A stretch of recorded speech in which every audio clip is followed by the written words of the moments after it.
Hey, everybody. Welcome to the Shifty Sunday Network. I'm your host, Hebro77, and we'll get started right now, as a matter of fact.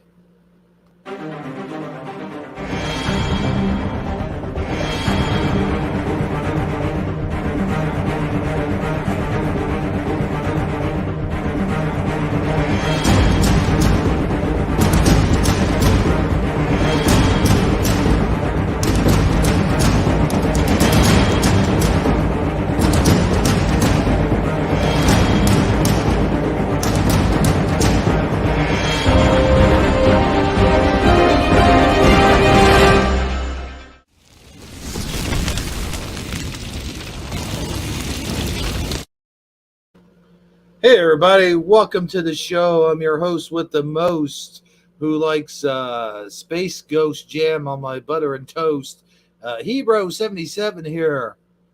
And we're standing by with good old Sagittariusly speaking and good old armor up. Armor up.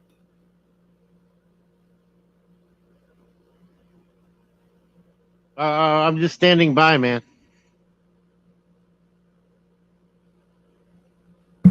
What's up? All right. Yes, we're all here, and it is definitely Shifty Sunday. We got a lot of topics to discuss tonight.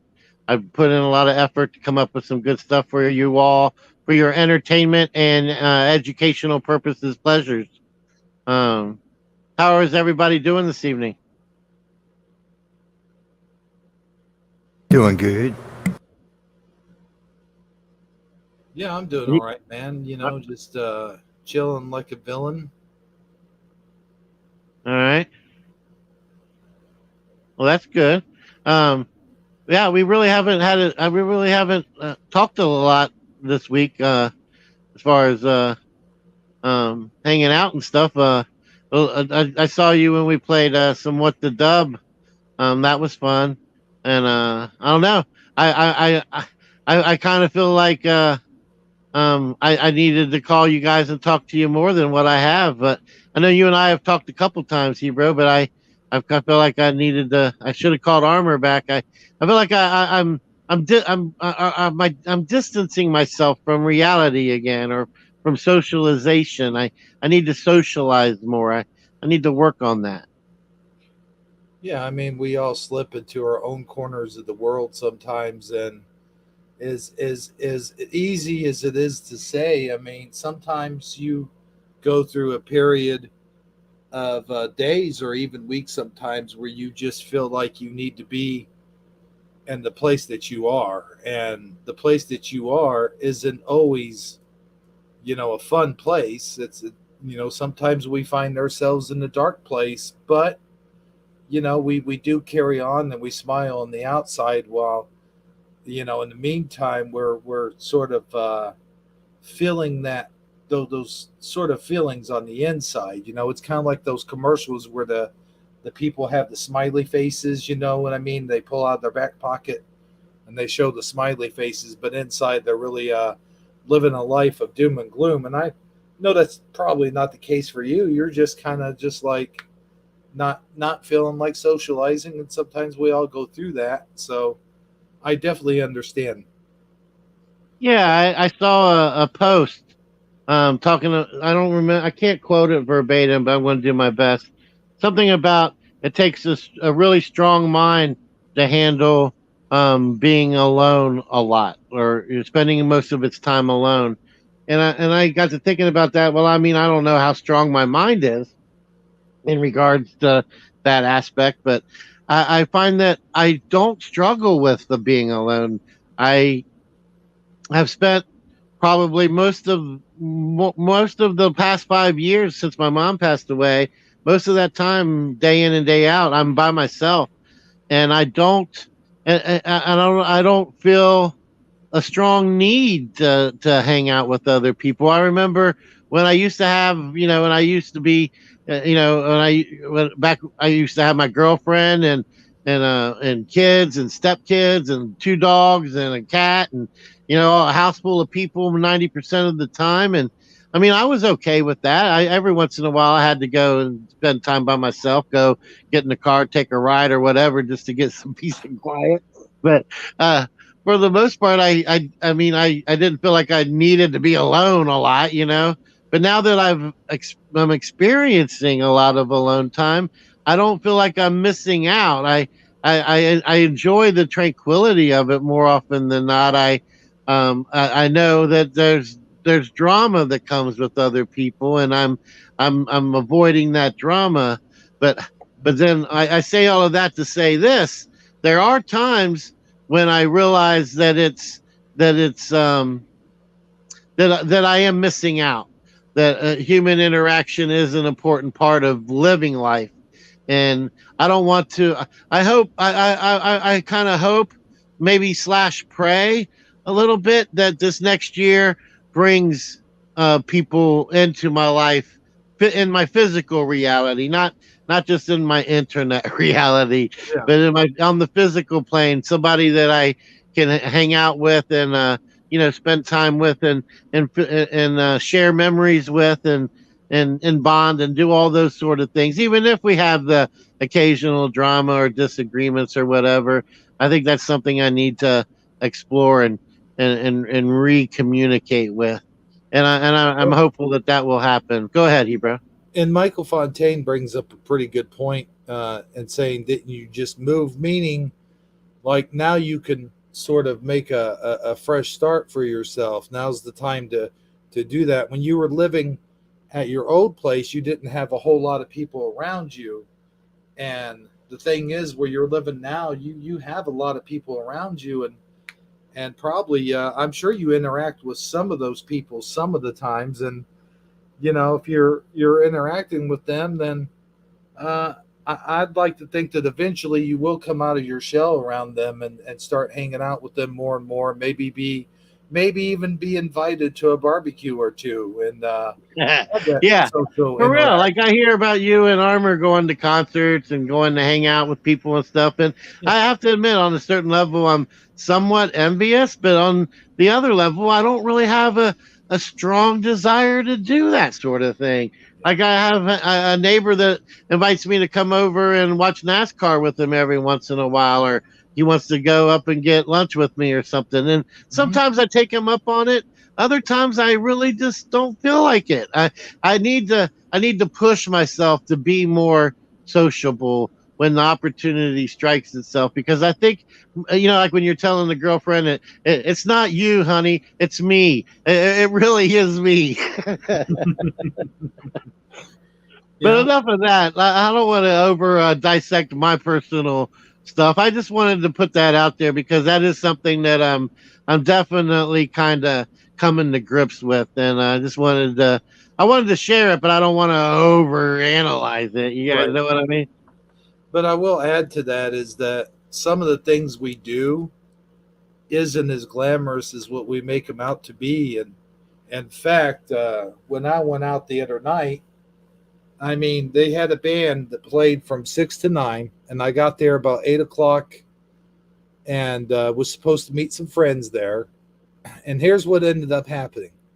So while the band was playing, they were almost done, and the place was packed when they were there.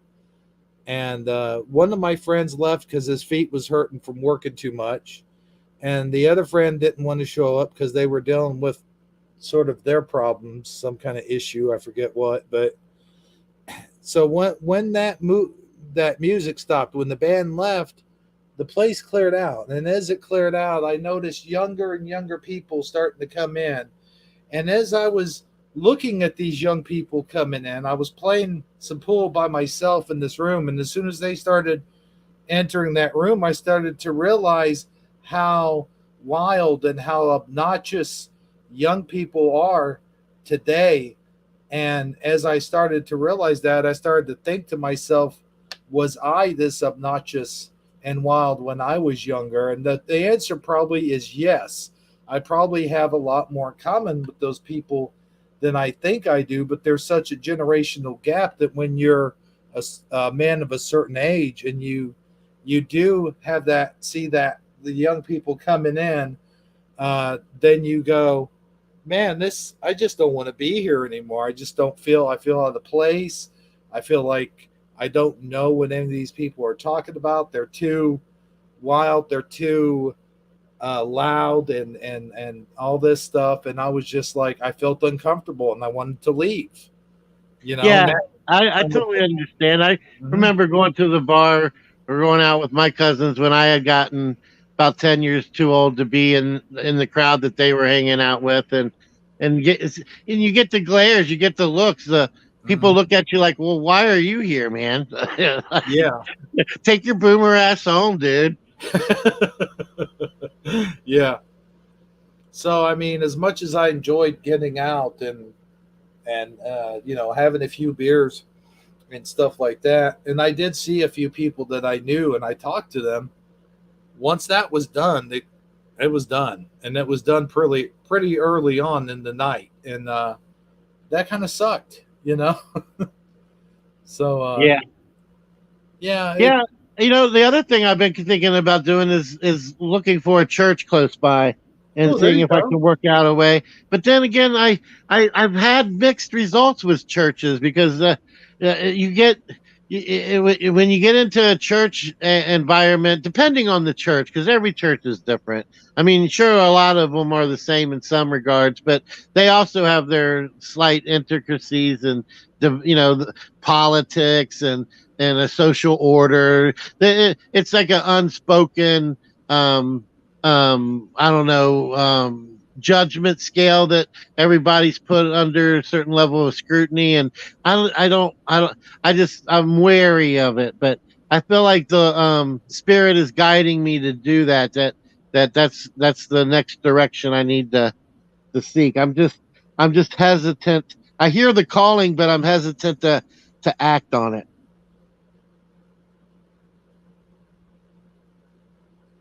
Armor, So did you have anything you wanted to add to that, or yeah, you're not. You got anything you want to say about any of the stuff we just said? No, not really. I'm not a social butterfly too much myself. And there's nothing wrong with finding a church. I mean, like you said, I don't know. It's sort of hard to find one with the right doctrine, maybe nowadays, but still nothing wrong with fellowshipping, even if you don't agree with everything they have to say. Yeah, that's where I think I just I gotta just because you got to take the good with the bad, like in order to get out there and mingle. And I want to find other people that are at least spiritually aware and are trying to grow spiritually. I think that would be a good place to start versus meeting somebody in a bar or on a dating app. You know, you know. But enough of that mumbo jumbo. Um, mumbo I jumbo? I wanna ask you guys: have you heard the theory about how we all died, or how the world died, or we all died in 2012, or something along those lines? It's one of the theories Oh yeah. for the Mandela effect. Are you guys familiar with that, Yeah. Hebra? I think you are, right? Oh yeah. And I don't want to propagate that. In any sense of the word, but I don't know. I've been looking at a couple different videos and heard a couple different podcasts here lately. And it's been brought up more than once. And then I saw this other video where apparently in December of 2012 there was a big solar flare that missed the Earth by 8 days. Had this solar flare been 8 days sooner, it would have been like the intensity of it would have been like a huge EMP mixed with like 3 or 4 nuclear blasts. It would have wreaked. It wouldn't have totally destroyed the Earth, but it would have wreaked a lot of havoc. A lot of radio stations, TV, and internet would have, and anything circuit with a lot of circuitry in it would have been demolished or ruined. And I don't know that I buy the theory 100% that we all died, because I don't feel like I died or anybody in my family died. But I have a feeling that maybe we shifted, that there was some type of convergence, or like a timeline paradox um, joining or something along those lines where an alternate reality came into play. I don't just, I'm not just talking about it in the sense of the Mandela effect, even though the Mandela effect may or may not be it. And I'm not even 100% saying I think this is legit. I'm just saying it's been on my mind here lately, and it's something that I think there might be. I've always shrugged it off as there's no way that happened, but the more I've been thinking about it lately, I think that it's and it might have there might be some substance to that something paranormal, supernatural, weird, if for lack of a better word, happened on or around 2012, and it's I don't know. Do you guys pick up any vibes that 2012, 13 was kind of like a strange happenings for you guys? I mean, did your reality seem to shift in any way, shape, or form at or around that time?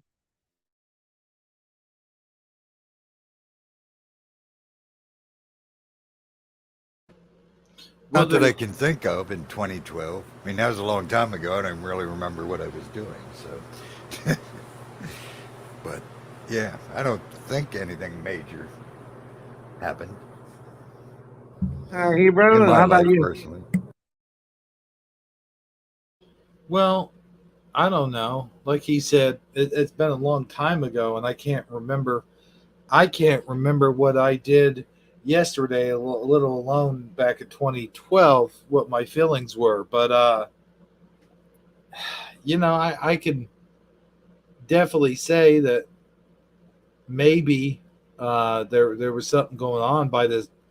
Not by my personal experience, but by a lot of other stuff that I've heard, and I've certainly heard stories and read books that said that people have had strange experiences happening in 2012, and especially in this community. In the Mandela affected community, there was a lot of people that felt the shift and said that there was a lot of weird experiences that happened to them that they recall. But really, I just that was yeah. I have nothing.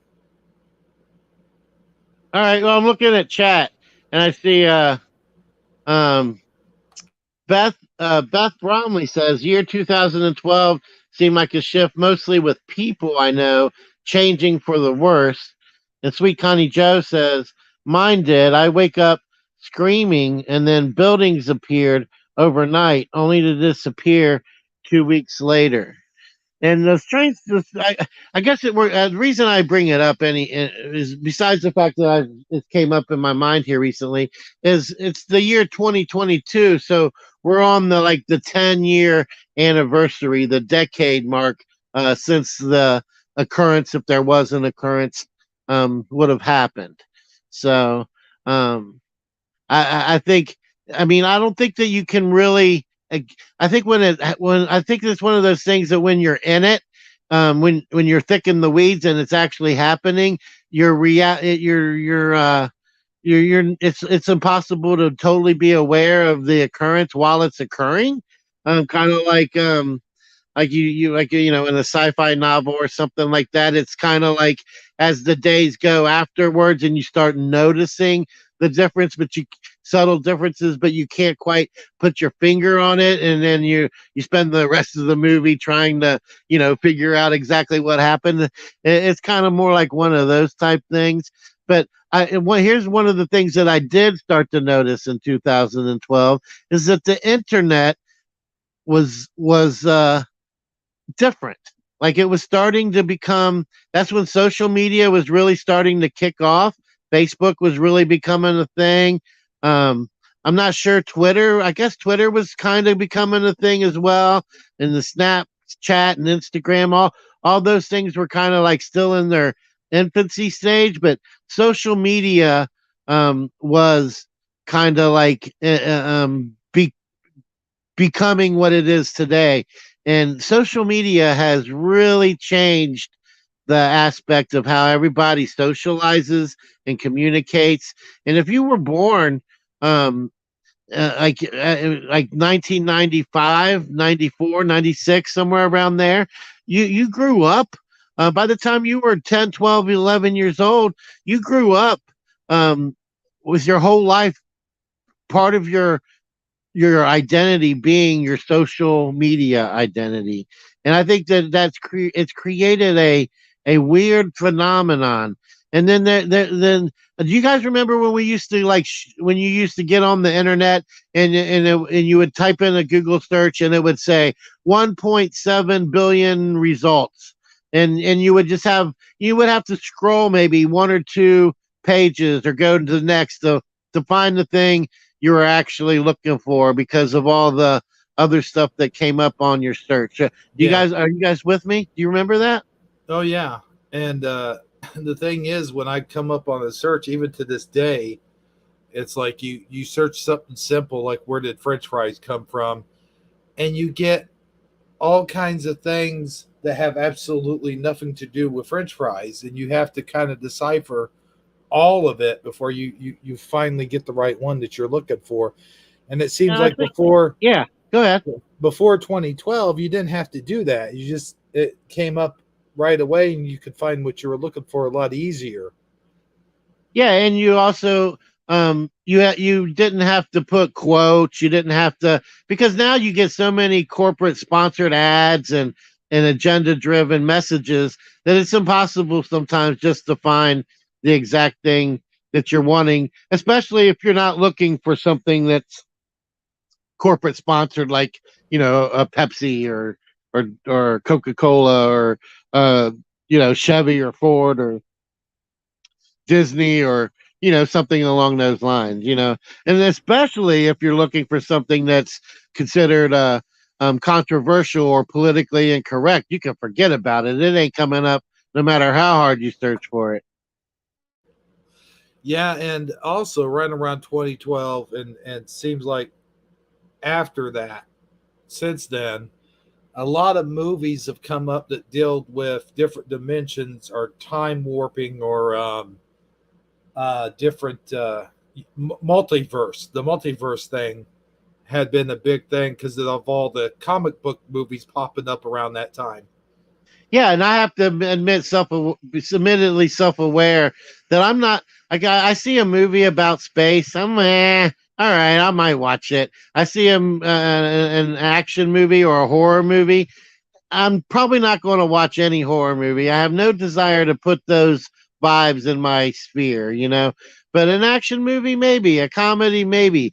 But if it's about timelines or shifting parallel universes or multi-dimensional, oh man, I can't wait to watch it. That's what I want to see. I'm drawn to that for some reason, and I don't know why. But like as soon as I see something related to the multiverse or time shifting or something like that, it definitely intrigues me.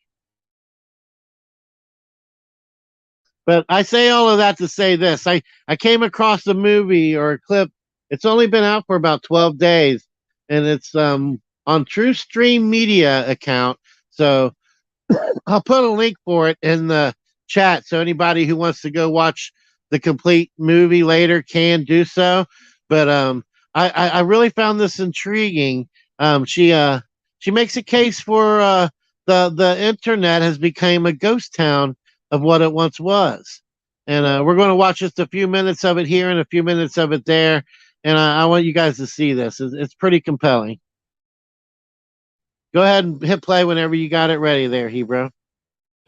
All right, had to unmute. I was muted. Yep.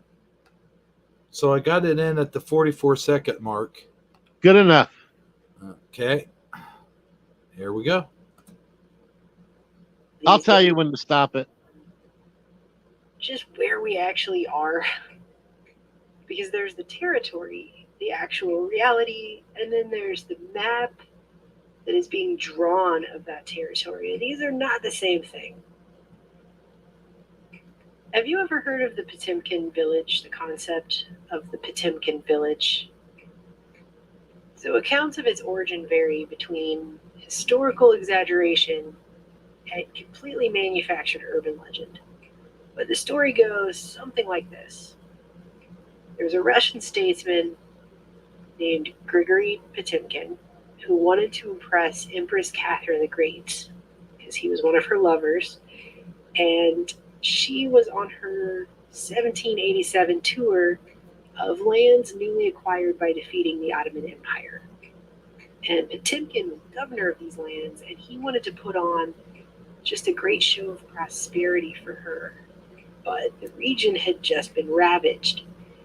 So what he did, according to legend, was he ordered a bunch of fake villages to be built along the banks of the river on Catherine's tour route, which Potemkin's men would then be dressed up as peasants. They would populate. I just wanted to pause it here for a second because this voice sounds like somebody we all know. Just the raspiness of it and how it comes off, just the pitch and everything sounds just like her. And I can't quite put my finger on her name right now, but I will as we play the video. I just wanted to bring that up. And if you guys know what I'm talking about, go ahead and answer in chat. She was on Scarab's crew for a long time. All right, yeah. These village fronts for a show as her barge drifted past. Then once her boat was out of sight and nightfall descended, they would quickly disassemble this village, take it all down, and then rebuild it further down along the river to be ready for the next leg of her tour the next day. Thus, Potemkin would then project this false image of growth and reconstruction that actually didn't exist. And while this whole thing may not be based in much verifiable fact by 21st century standards, the phrase Potemkin Village has lived on and has come to mean essentially a facade, a construction that's sole purpose is to make people believe that a poor country or a country that's not doing all that well is actually way better off than it is. I've seen some people argue this is a lot of what's going on in North Korea. I personally don't know because I've never been to North Korea. So I really can't say that is or is not happening. I just know that when I've heard this phrase, I've heard it wielded in that direction. In fact, a lot of the Wild West towns have literally an architecture type that's called a false front commercial, where they would put up these really tall, fancy fronts on buildings, but the rest of the building was sometimes consisting of little more than canvas tents over wood platform floors. And they would do it because they didn't really want to put a lot of money into these towns. They wanted to get people to come into the towns and think there's more going on there so they can get people to invest and build it up. Then they were going to build out the buildings. But sometimes that never happened. And that's why the fronts of the buildings all look way fancier than the rest of what is actually behind the front. And they literally call these false fronts. So that's a Potemkin village. And we'll come back to that in just a bit. All right, you can pause it there. All right. All right. Well, now she's going to explain a little bit more about like how the internet, shadow bans and bots and things of that nature, and all of that's great, and it's a very interesting video. But for time purposes and for example purposes, I want to skip ahead just a little bit and go to 1355. 1355. Yeah. All right, 1355.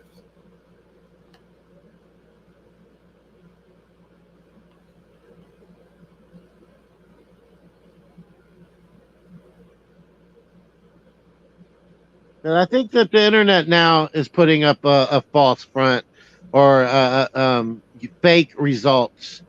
And she's going to explain why and how. Actually, an article in biz.org in 2017 talking about using bots to modify people's behavior. So there's a lot going on. I mean, how much of the internet is fake? These questions have been asked. This was in the Intelligencer in 2018, December 2018. How much of the internet is fake? And it talks about how the There's fake metrics, there's fake people, there's fake businesses, fake content, politics. I mean, it's a very interesting article. I don't think people realize the level that this is at, though. According to internetlifestats.com, there are now almost 2 billion websites in existence, although they claim less than 200 million of them are active. I mean, depending on the source, other sources say there's 1.5 billion, 1.7 billion, but there's well over a billion websites out there. That is what we're told. We're constantly being told that the internet is just this ever-growing, vast digital universe of information that just stretches on and on, right? And when you search for something online, you are confronted with results numbers that are that massive. Sometimes the search results come back depending on which search engine you use, and there are millions and billions of results for a single search. Way more results supposedly are coming back for a search than any organic human could ever naturally wade through, even in multiple lifetimes, for one search. And I've mentioned in past videos, but it is well known at this point that the majority of people who search for something on the internet do not click past the first page of results usually. Many of them don't even scroll down. Back in 2020, they did a study, Search Engine Journal reported that out of billions of search results, over 25% of people who use Google, which is the number one search engine, over 25% of people who search for something, they literally click on the very first link that is offered to them. They don't even look at the second or third option. This data was analyzed over 80 million keywords and billions of search results.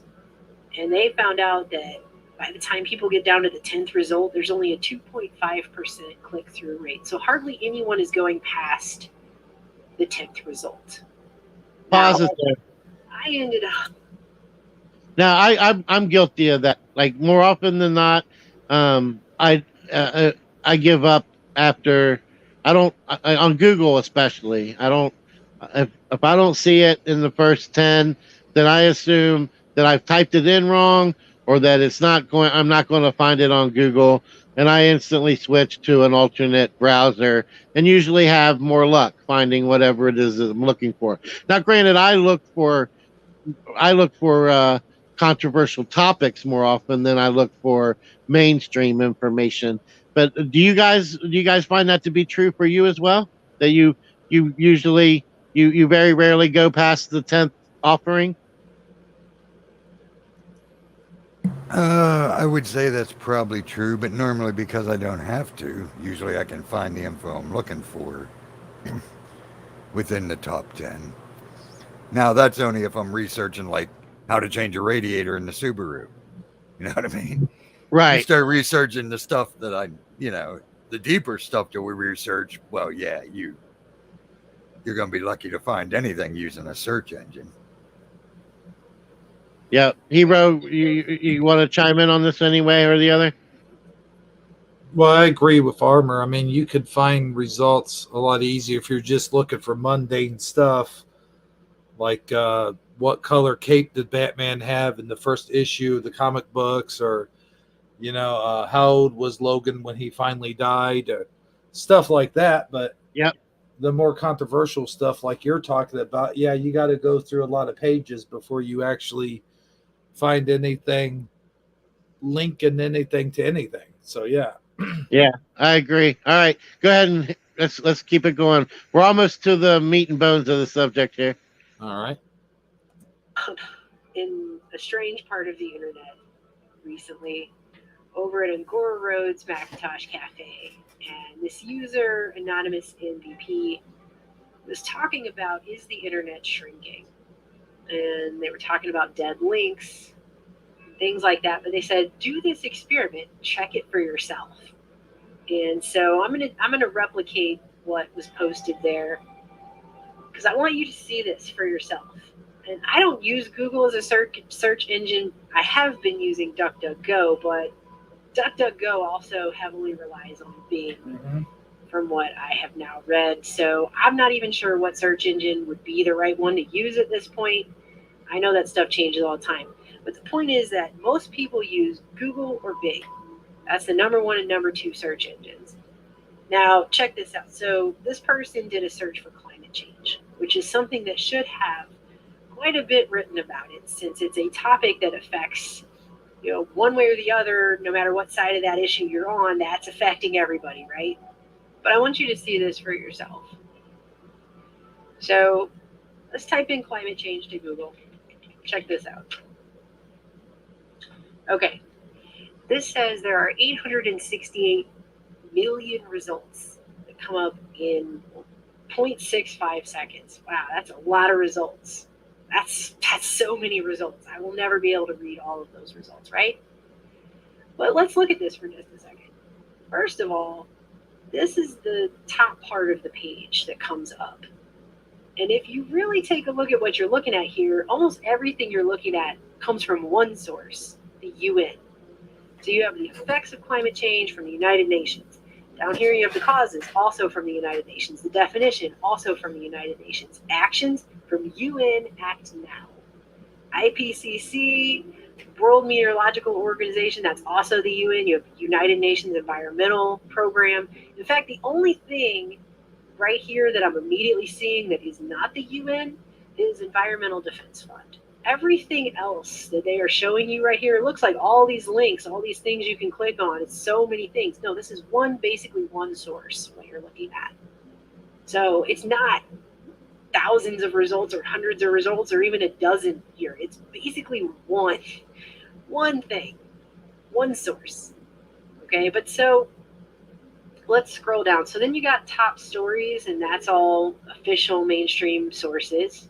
CNBC, Times, CNN, Washington Post, CNBC again, Scientific American, Wall Street Journal. So that's all official news, right? Officially sanctioned stuff. Then you got NASA, which is the government, IPCC, which is the Environmental Panel on Climate Change, which is the United Nations. You also have another United Nations thing. You have Wikipedia. Then you have some organizations. You have some more government stuff. The World Health Organization, which again is the United Nations, the NRDC organization, the World Bank. Those are the top sources. So that's what you get, right? But it says up here, right, that we have 868 million results. That's a lot. So that's not going to just be these people, right? So let's find out. Let's go all the way to the end. Now pay attention to this part. Of these 800. Do what? Pay attention to this part right here. This is the point, the main point of the whole thing. Okay. 68 million results that we have up here. And something starts to happen. Now I'm on page 19, and there's only 181 results. So what happened there? Because a minute ago, it said all this other stuff. You go down here to the bottom, there's only 19 pages. It says, in order to show you the most relevant results, we omitted some entries that are very similar to the 181 that have already been displayed. If you like, you can repeat the search with the omitted results. Well, I want to do that because I want to get to some other sources. I don't want just these first ones that have been offered me. I want to see, Bob's blog about the climate change. I want to see what he has to say about it. Some random guy. So let's repeat it again and try to find some other options. So now we have 1 billion results now. See this up here? It says there's 1 billion results. 1,060,000,000 results. That's so many. Still in less than a second. So let's scroll down here and do the same thing over again. I'll probably fast forward this in the edit. Let's get all the way to the end of these many, many, many results. That reminds me of you. The elevator back in my head. I do that. All right. 43. Okay, so that's the last page. And there's no more, you can't go over any more than that. See, 43, that's it. I mean, there's a see more here, but that's for related searches. So that's not this. This stops at 43. So we're on the 43rd page. And now we have 422 results. What happened to the billion results they claim they had about this topic? Where did those millions of pages go? Between the first page and this page, where now there's only 422 results, and I just scrolled through them all, and that's Yep. it. All right, you can pause it there. And if That you, that's really it. I mean, that's really what I'm trying to say. Like, there's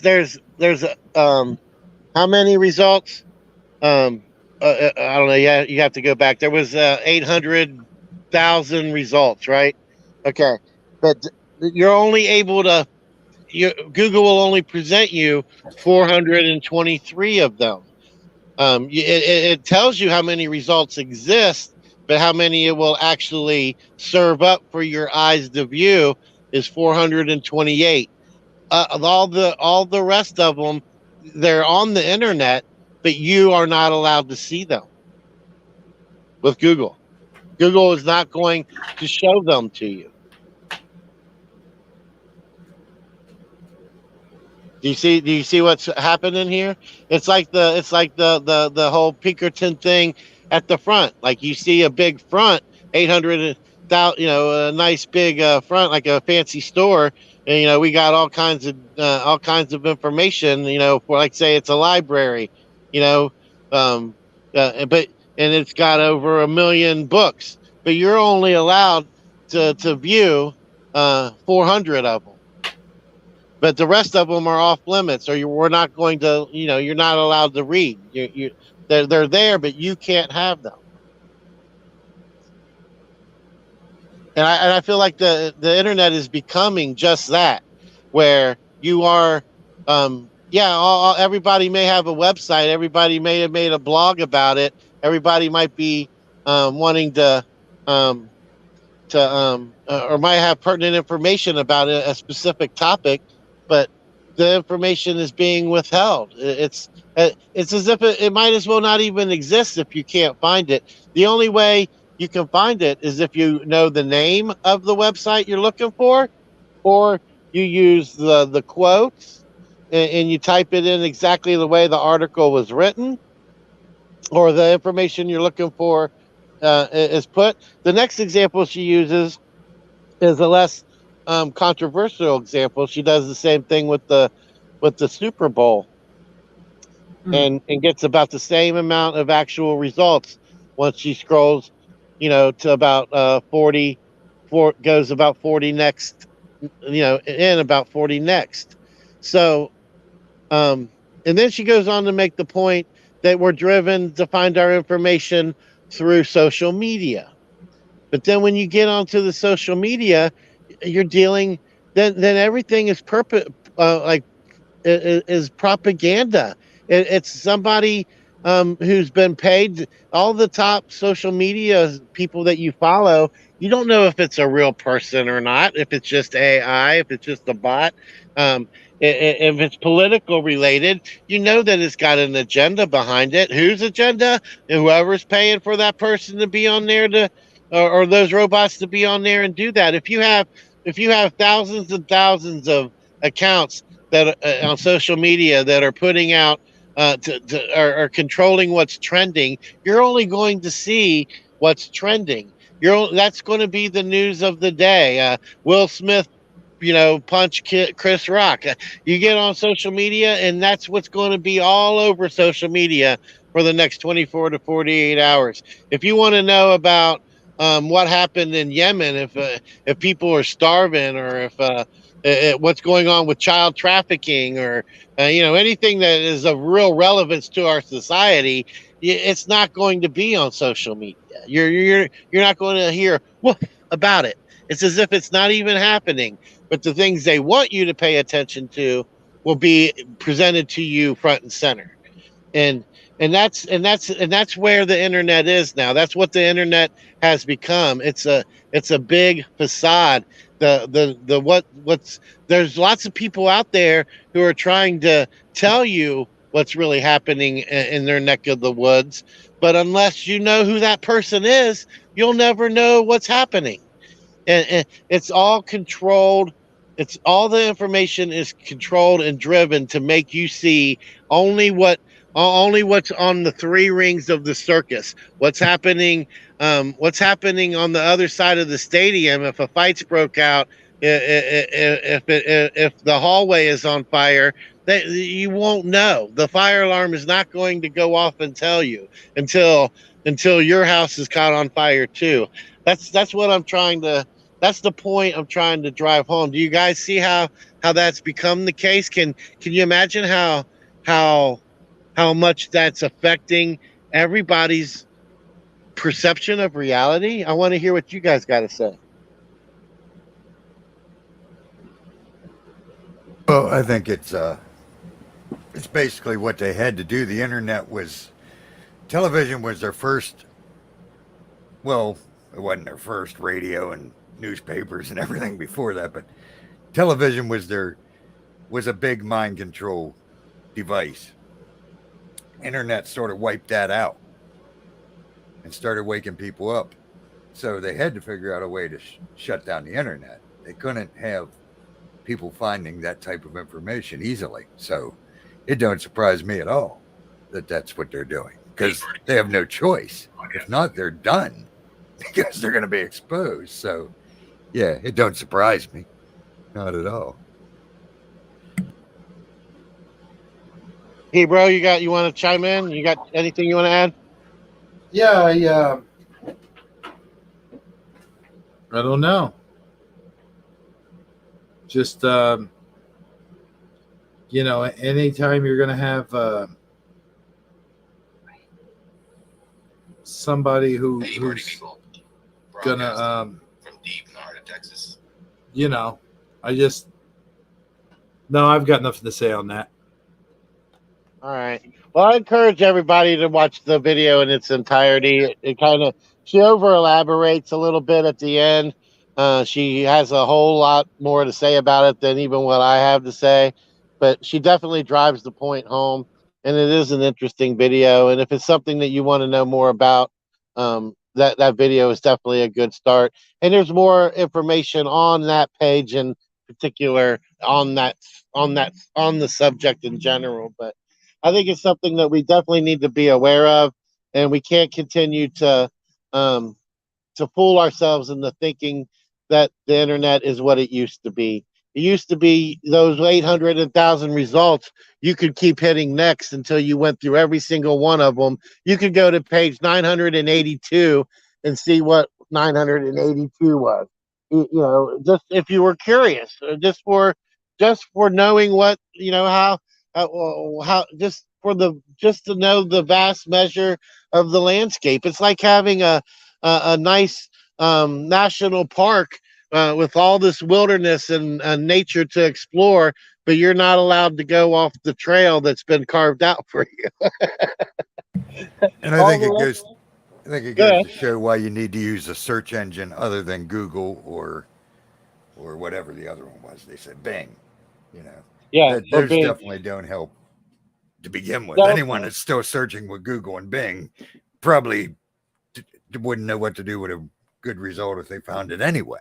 You know what I mean? Yeah. They're already brainwashed and in where they need them to be. So exactly. And I know what you're saying, even because I've been into computers since before they were computers like we have now. And yeah, back in the day, and you could actually hit last instead of just next. You could hit last, and you'd end up on page 157, 289. So you start. That's a lot of results compared to now. You can get to page 43. I mean, page 43 wasn't even a quarter of the results back then. Right. So, and again, most people you're never going to find anything we post in those 43 pages unless you know exactly who you're searching for and what the title is. Like you said, you'll never find it just by typing in Armor Up in Google. You will never ever find Armor Up YouTube channel. You know what I mean? I have to specify channel just to get you when I look for you. That's not just me. That's anybody. That's what I'm saying. It's any Tom, Dick, and Harry out there. Unless you're corporate or sponsored, forget it. You ain't showing up in a Google search on anything. Which makes you wonder what all is out there that we're unaware of.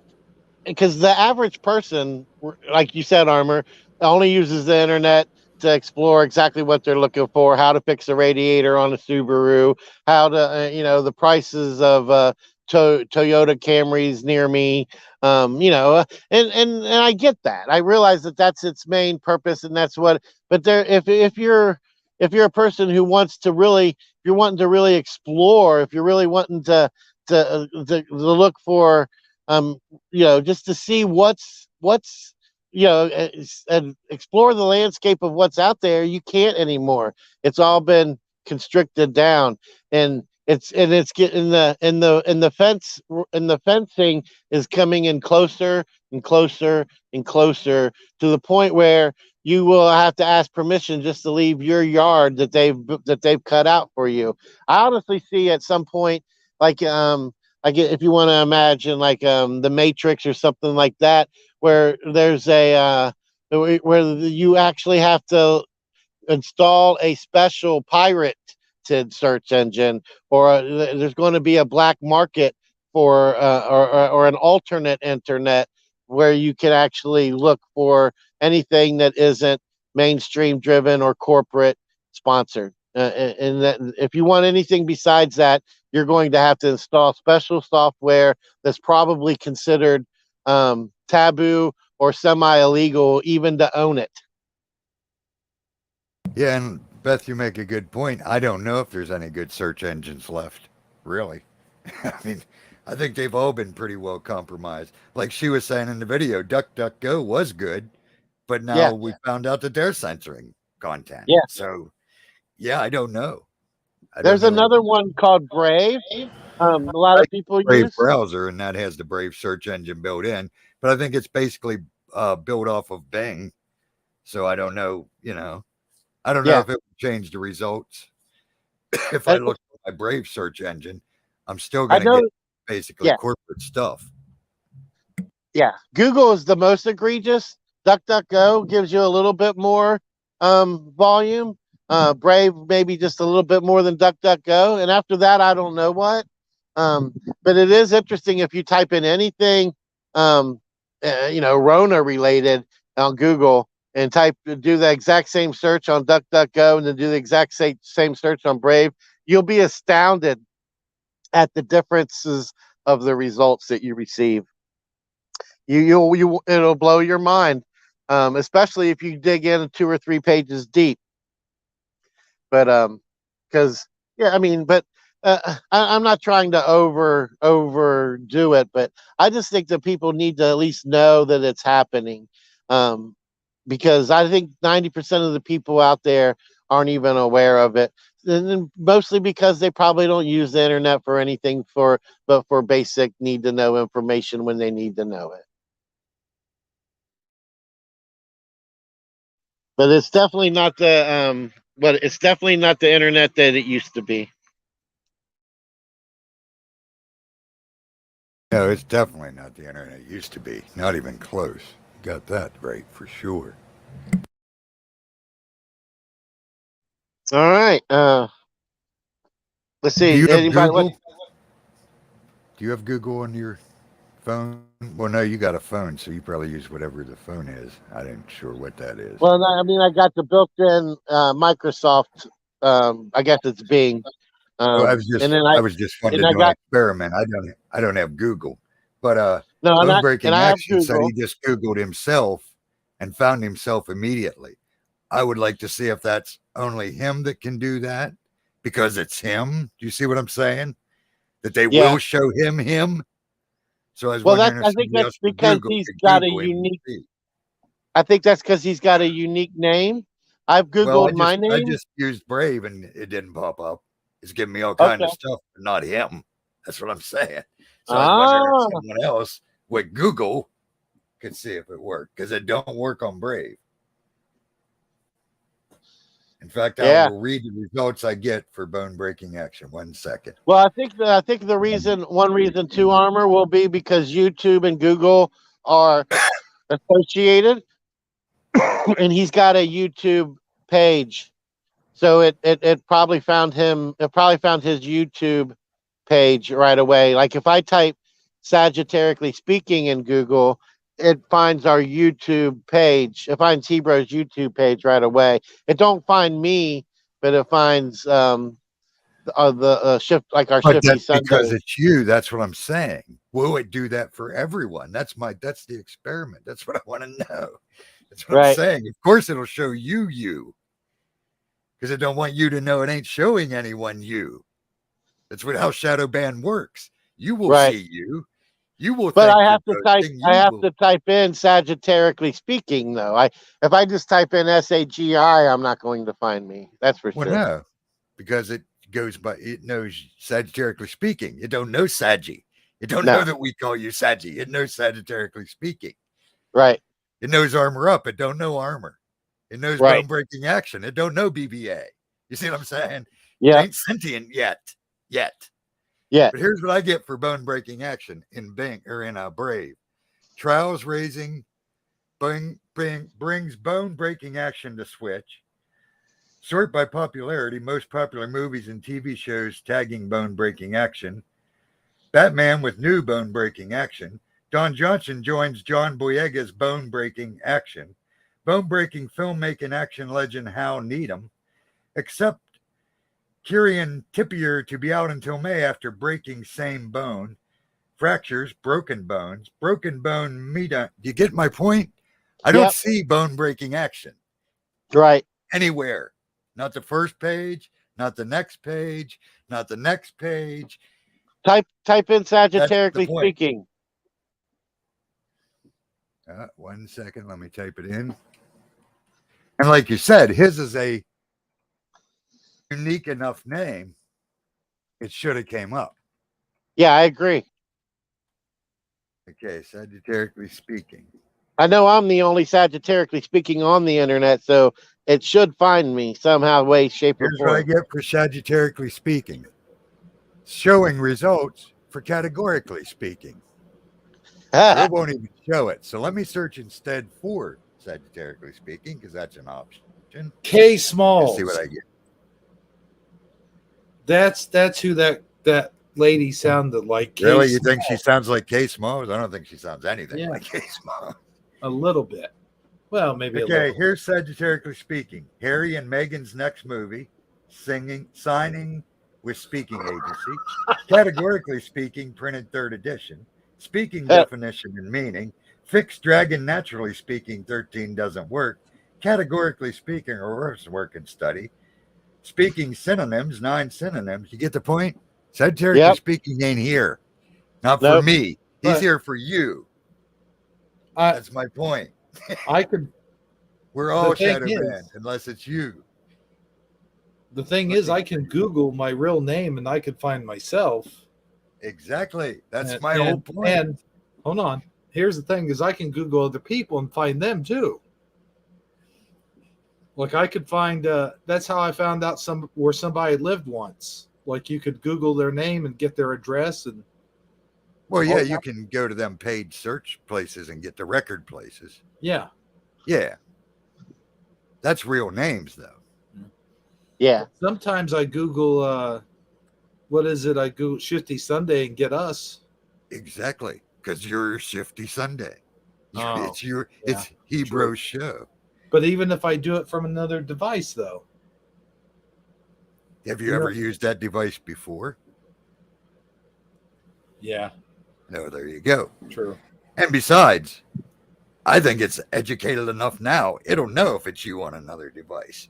I'm just saying. I think it's a lot further along than we give it credit for as far as it's Yeah, I agree. smart And it, or whatever you want to say. and it picks and chooses what it's going to show you about that. For instance, if you type in Alex Jones, it's going to show you a hit piece on Alex Jones before it takes you to Alex Jones's website. Mm-hmm. Yeah, true. But I wonder though, if you're okay, let's say you're a YouTuber, Mhm. just a not a YouTuber per se, but just someone who's signed into YouTube, Right. and you go to a different Google account, like you switch Google accounts, and then you look up yourself, your other account, Uh-huh. just in a regular Google search engine, would you get yourself? But you just Yeah, I said don't you know. didn't have an account. You just said you didn't have an account. Huh? You said if you didn't have an account, Yeah.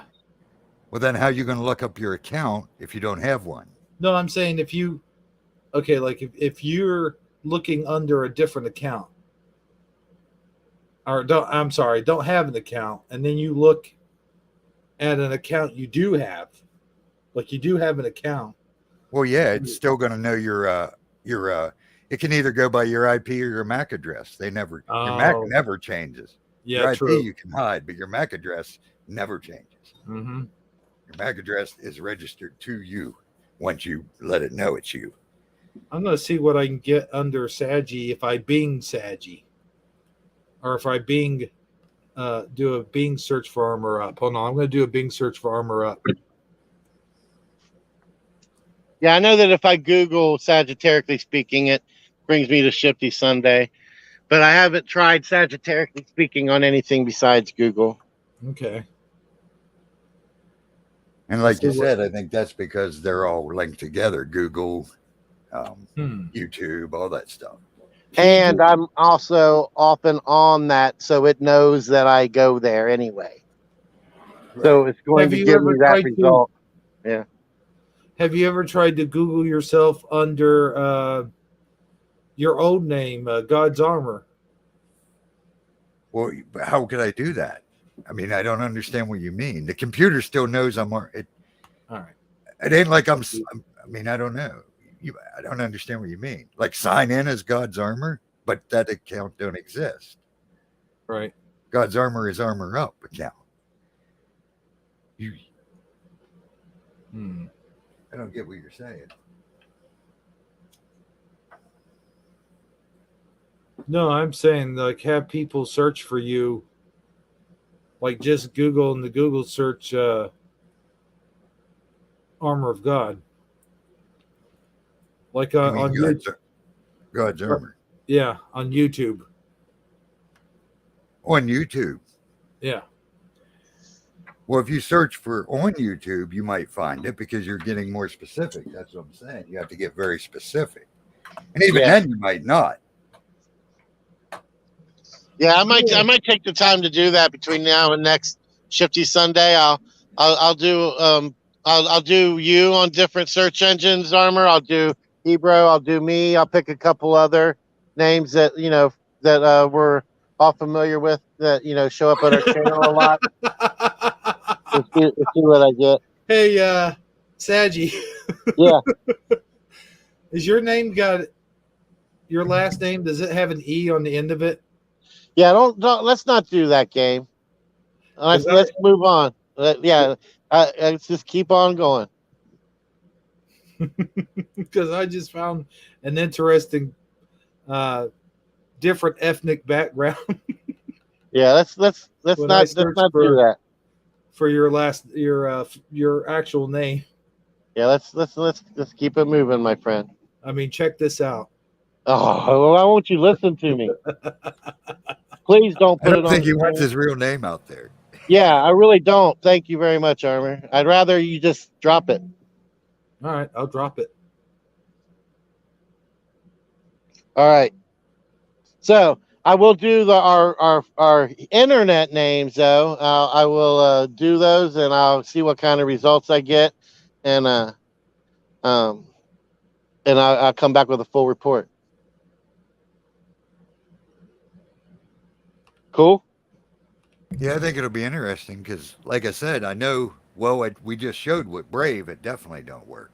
I mean, I Googled you. I Googled bone breaking action. Well, not Googled, but braved. Whatever you. I still call it Googled, even though I don't Google. It's just a term. But yeah, even searching on Brave, it don't come up with our normal names.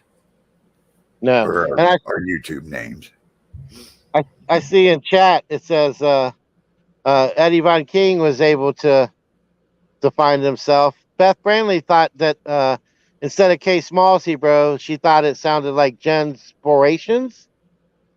I'm not real sure who that is. Do you guys know Genspirations? No, I know who she is. Yep. Oh, okay. And Go Kart Bob says use hashtag when searching names sometimes helps.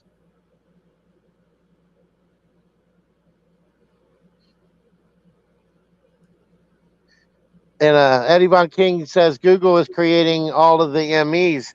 Well, maybe not lots of them, not all of them. I used to wonder that myself, how much of it is being fabricated by Google because of the inability to physically go look for stuff. But there is still, if you go find hard copies of things that they have been changed as well, and VHS tapes and things of that nature. So that theory doesn't 100% hold up, but I do think that where they can affect it, they do.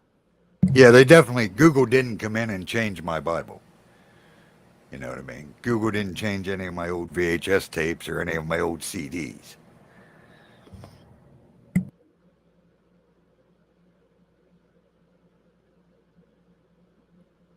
Nope. All right. So, um, with all that being said, uh, have you guys heard about the whole food the food plant fires? You guys know anything No, about that? Have you heard about that, Hebrew? no, I haven't heard anything about it. But again, I don't watch a lot of mainstream stuff, so.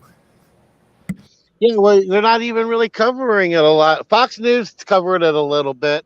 They at least brought it up, but they never have done anything extensive. I'm getting all my information from social media, so for whatever that's worth. Um, Well, it's probably more believable than mainstream. right. Give it that. Uh, You know what I mean? but there's I found an article on on the subject, and I have some slides I want to present. Um, Hebrew, if you go into Shifty Sunday, it's right under the video we just played.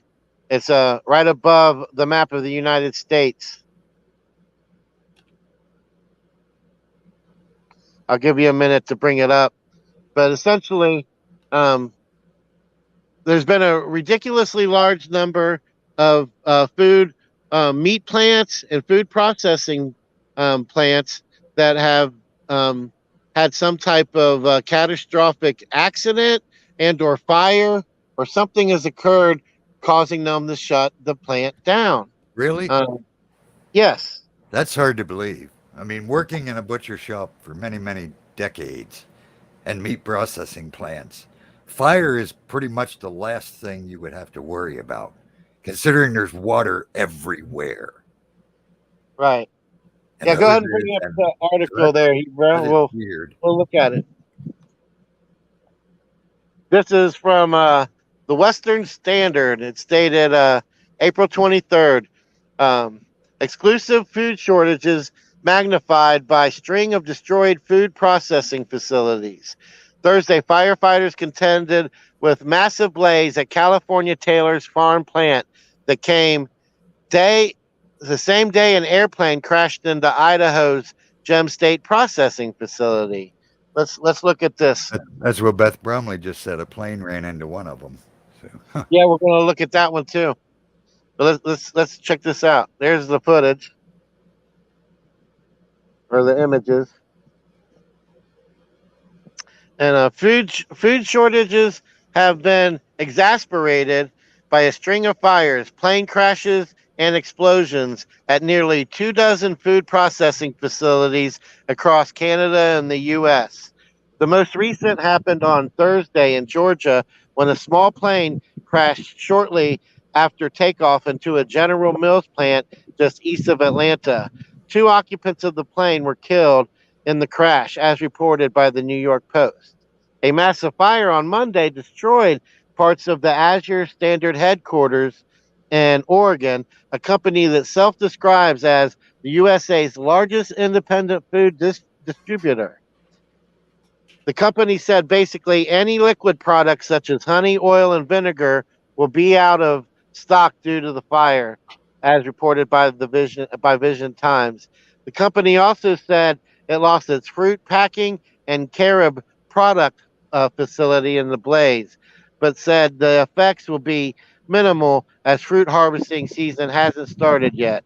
Last Thursday, firefighters contended with a massive blaze at Taylor Farms packaged salad plant in Salinas, California, a key agricultural region 117 kilometers south of San Francisco.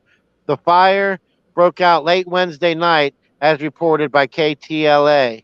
The same day, an airplane crashed into Idaho Gem State Processing Facility, a plant to process 18,000 acres worth of potatoes each year. The pilot and the plane did not survive. I need you to scroll, please, Ebro. That's 2 plane crashes into them, correct? Yeah, Wow. I believe so. You went a little too far, bud. Whoa, whoa, whoa. Are you just messing with me? All right, let me see if I can find my spot.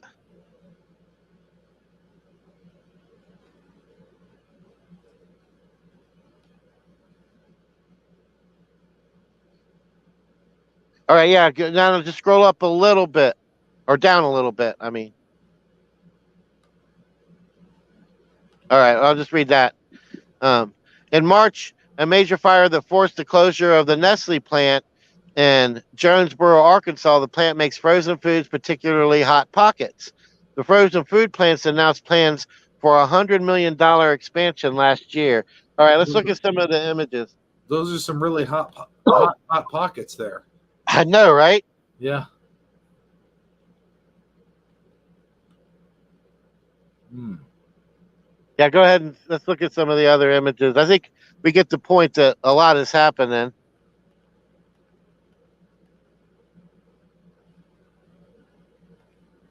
That is definitely strange.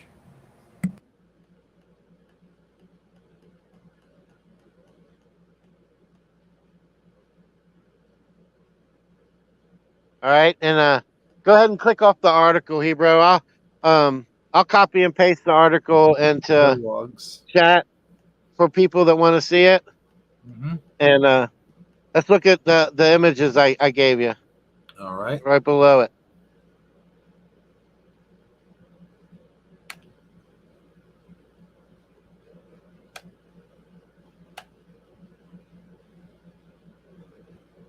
Let's yeah. The map. Yep, if you look at a map, these are the food processing plants that had accidents and or burned down.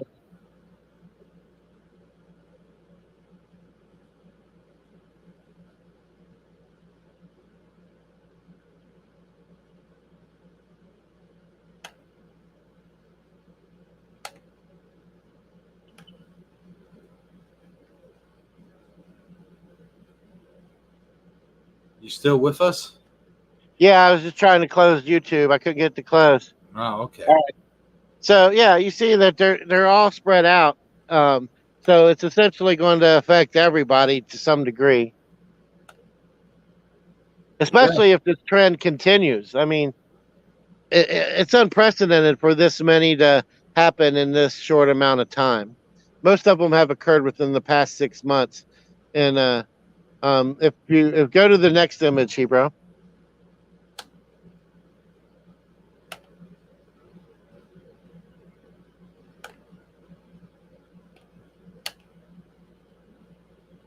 Here is a list in the location, what kind of food plant it was, and what kind of destruction happened to it. You see, almost all of them are fire. Plane crash is one. Explosion is another, and boiler Wow. explosion is another. Monday, Wednesday, Monday, Thursday, Monday, Wednesday, all close together there in April. And then you got March, 1, 2, 3, 4, 5 days in March, all close together. February, you see here, February, you've got 1, 2, 3, 4, all relatively close together.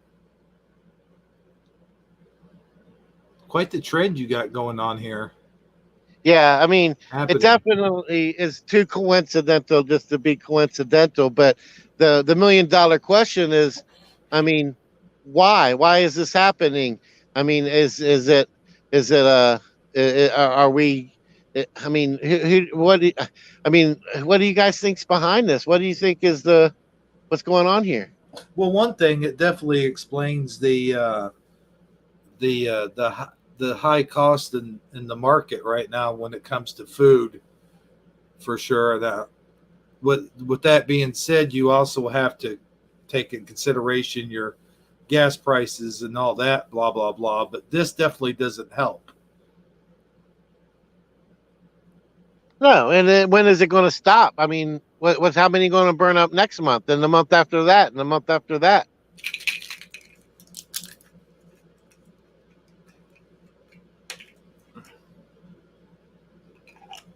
What do Right? you think?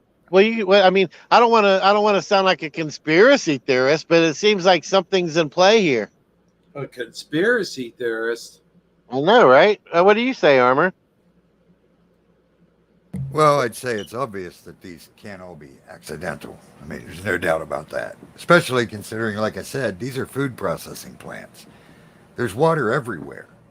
You know what I mean? There's hoses, there's high pressure hoses for cleaning the equipment. There's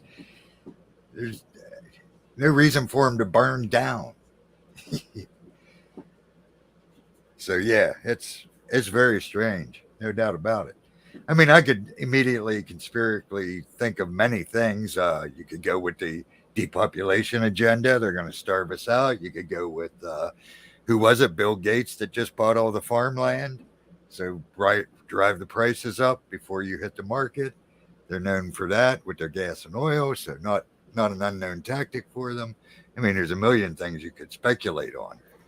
But there's no doubt this is very, very strange. This definitely isn't an accident or just natural. No. This is definitely being done by someone for some purpose. Yeah, In my opinion. I've heard everything ranging from it's China trying to sabotage our food supply, It's it's Russia trying to get back at us, or like Eddie Von Keen says, the Democrats create food shortages so the people have to rely more on help from the feds, and you know, um, to help create that more of a socialist economy, or a level of socialism here in the U.S. even more so than what it already has become. I mean, they're all relevant theories at this point. It's all part of the agenda to destroy our economy.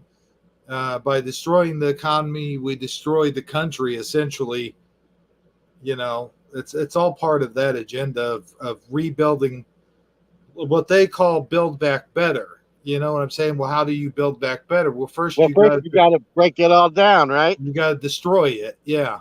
Yep. So that's and that's basically what I mean. Now you're getting into more speculation because you got the goddesses who order out of chaos, destruction, and then rebuild it. Kali, Shiva, the rest of them. You got the destruction out of chaos, order out of chaos that's on our dollar bills and all part of that agenda. So, yeah, it fits right into the build back better agenda, like you said. Order out of chaos, wipe it out, rebuild it. And again, this is all, I mean, you're not going to see these slides on all of the local channels are covering it locally, like your local Pennsylvania. They'll show the one that happened in Pennsylvania. If there's one in Florida, I'll hear about it here in Florida, but I won't hear about the one in Wisconsin or California or. I mean, it's all been. It's everybody just believes it's a random thing happening in their neighborhood only. That would explain why I never heard about it, because there is none in Pennsylvania according to that list at the moment. So yeah, that would make sense of why I never heard about it, because it wouldn't have been reported on here because it hasn't happened.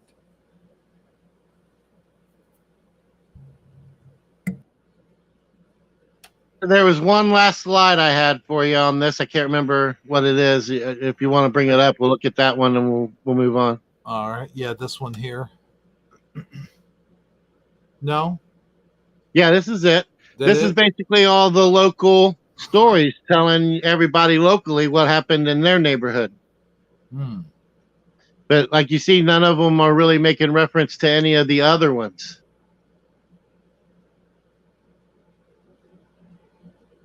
Yeah, they're not saying like this is the 5th plant that went up in the last 6 months. You know what I mean? They're just acting like it's just theirs. Or this is the 12th one this year.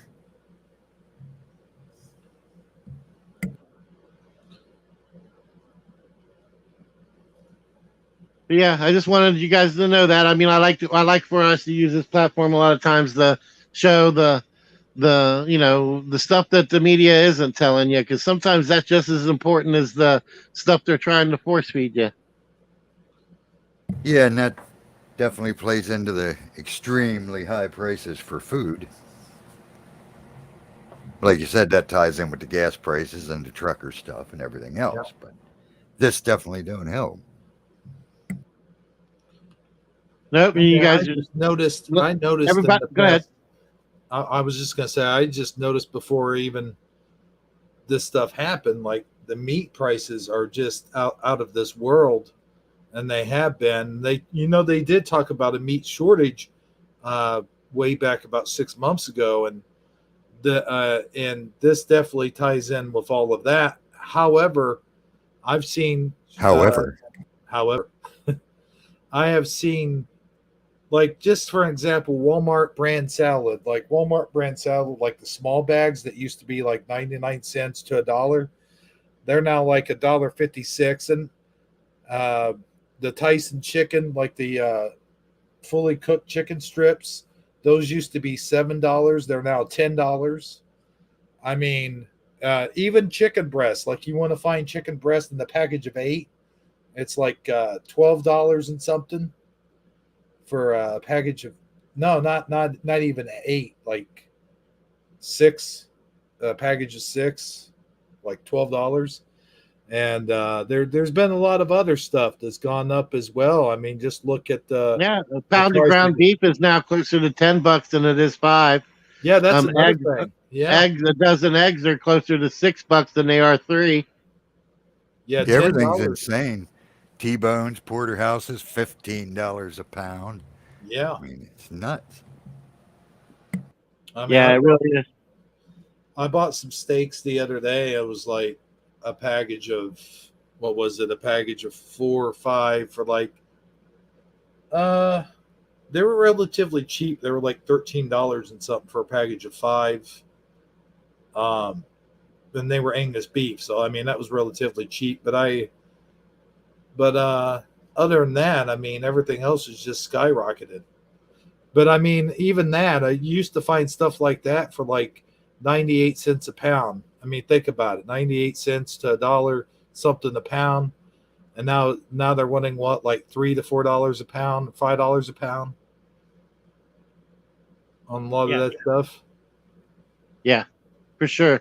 I mean, it's but again, I want to reiterate. I mean, how I mean, I think we're just at the precipice of it all. I think that what we're talking about now, we'll look back on this a year from now and be like, man, we were complaining when it was just that much a pound. Now you to get a pound of hamburger, it's $20. Now to get a steak, it's $50. I really think it's trending in that direction. I want to address Bone Breaking Action's comment also. He isn't wrong. Yeah, that's a good point. Yep. Yeah. But I will say they have gone up a little, and the portion has decreased. I mean, they've kept the price basically the same, but the burger is way thinner and smaller than it used to be. If you'd notice, I mean, they've definitely cut portion. I've actually seen an article when I was researching this. Taco Bell and different dollar menus are getting ready to raise prices. Even Taco Bell, McDonald's, they're all getting ready to raise their prices. They're all reevaluating their profit models. You know what is really alarming about that statement you just made is like all these employees. I mean, yeah, they work hard. I used to work in the fast food industry. I don't know, it's not an easy job, but it's definitely not a $15 an hour job. It shouldn't be, or it should never been $15 to $20 an hour, and they still forget to put sweetener in your tea, in the drive-through. So I mean, with that being said, and it really isn't deserved. If is what I'm trying to get at, and that, so so what I'm trying to get at, and I know I'm kind of jumbled up here, is like, so now they're paying their employees $15 to $20 an hour, and they're still screwing up just as much as usual. And the thing is, the prices are gonna soar, that where it hits us the people. And the other thing is, the one good thing is the Wendy's where I live on in this area, they have had this deal going on where you can get the sausage, egg, and cheese biscuit for like $1. So that's been a really good deal, because over at Hardee's, if you want to get a sausage, egg, and cheese biscuit, you're going to pay about two something just for one sausage and egg and cheese biscuit, and they're not that big either. They're like, I don't know, the size of a small stone or something, you know. And Yeah, they're and paying, like in Star Trek, how they have the food simulator machine. Like yeah, if you want, yeah, and the food it tastes replicator, yeah, just like a cheeseburger, even though it's not really a cheeseburger. yeah, I really think a lot of these fast food places, you're ordering a sausage and egg cheese biscuit, and it tastes like a sausage and egg and cheese biscuit. But is the sausage, how much of it is really sausage? How much of the egg is really egg? And does that cheese really have any dairy in it? And what's the biscuit made out of? How much of that came out of a laboratory versus grown from a farm and came from a pig and a cow? You get what I'm trying to say here? yeah, absolutely. Well, we know that the McDonald's food, at the very least, is genetically modified in every way possible. I mean, when you have a thing of fries or a double cheeseburger that can last over 20 years without aging, yeah, it's definitely modified. There's no real beef in that beef. If the old lady was still alive, she'd be going, "Where's the real beef?" You know what I'm saying? Yeah. How much nutritional value did you actually just intake? How much, um, you know, ingredients you can pronounce did you actually intake? And it's just going to get worse before it gets better, is the sad thing. Yep. And we wonder why, and we wonder why, 90% of the population is considered morbidly obese, or maybe not quite that much, but a ridiculously high amount. How many people are having, health ailments at younger ages of yada, yada, yada. I Yeah. mean, well, I mean, but it's not like it's something we don't already know. I rarely eat out myself, but I Yeah. used to think of it as a treat and look forward to it once in a while. But now I wonder if I'm just going to feel sick after I eat it. Yeah. The sad thing is, and it's always been the case, is they market to little kids. And I was just telling somebody the other day how you notice how 15 to 20 years, well, 20 to 25 years ago, you hardly heard about diabetes. Like, you hardly heard about young people having diabetes. It was mostly, for fat guys or guys in their 60s and 70s. And now all of a sudden, it seems like generations have passed that we've had more and more people on this planet that have diabetes than anyone else. I mean, than any other timeline. It just seems like the same thing with cancer. You rarely ever heard of people having cancer back in the day, and now, and I honestly think there's a correlation with the foods that we eat and the things that we drink and put in our bodies. When you think about all the chemicals and all of the genetically modified foods and this and that those really contribute to the cancers that we get nowadays, and the diabetes and the health hazards that you speak of earlier. Yeah, and you have to think about how all of that is genetically modified. You know, the old expression, you are what you eat. I Yeah. honestly believe that if you took somebody, let's say you time traveled back into the 1950s, okay, and you grabbed 100 people and you brought them back to this moment right now and fed them this food, more than half of them would die within 3 months because they haven't genetically modified over the time to be able to consume this. I think we've, as a population, we've altered. The people that can eat it are still here, and the people that wouldn't be able to go along with it have long since passed, and or haven't had children that can that can adapt. I think it's I honestly think there's a form of eugenics going on in just the things that we consume. I know how conspiratorial that sounds, but I really do believe if you went back Back to the Future, so to speak, you know, to just that timeline, that they would think it's gross to eat the food that we think is good nowadays. And here's the thing: people back then, they worked hard. They all had hard lives, and they all, not all of them, but a lot of people grew their own food. They made their own butter. They got milk from cows. They grew their own vegetables. They hunted their own food. They slaughtered their own beef and hogs and stuff like that. And they ate bacon every day, bacon, sausage, and eggs. You know, they ate that every morning, and they had, you know, big lunches and huge dinners with huge amounts of cholesterol and butter and all that stuff. They cooked in their grease. Yeah, they used the grease that they had from the dinner before, and the shortening, Crisco shortening, and all that sort of thing. Yeah, and they lived long, healthy lives. They lived long, healthy lives. They smoked cigarettes, drank their coffee, and stuff like that. The cigarettes were all natural. They were rolled, you know, the same way you roll your own, you know, but I think there was less stuff in them back then. And they didn't have fire safety cigarettes back then either. And they had you know, they worked hard. They washed their own clothes. They made their own clothes. They'd listen to the radio instead of watching TV. And that had a lot to do with it, I think. Oh yeah, for sure. All of that comes into play, and but we're gonna tear it all down and build back better, my friend. All right, sounds good. All right, Arbor, you got anything you want to add before we move on?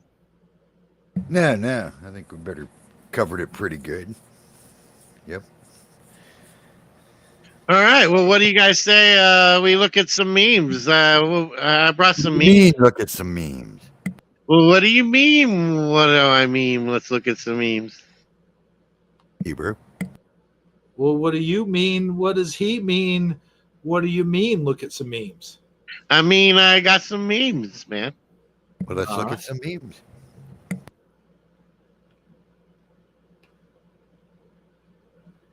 Here we go. Here's the first meme of today. Tonight, I should say.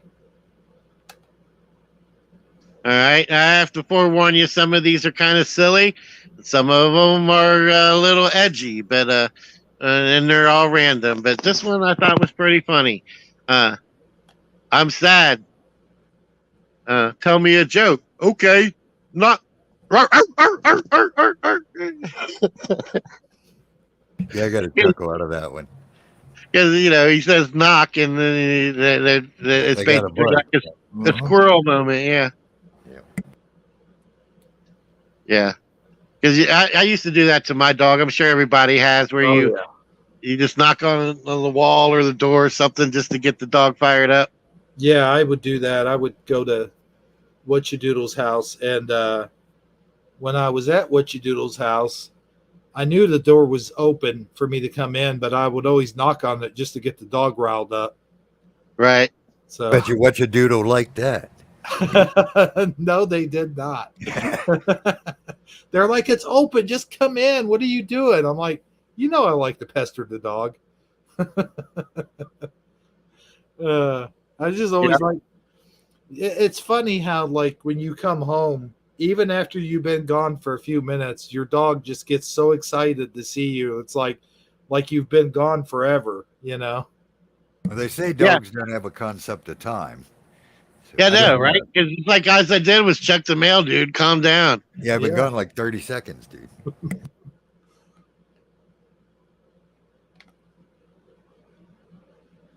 All right, another dog related one.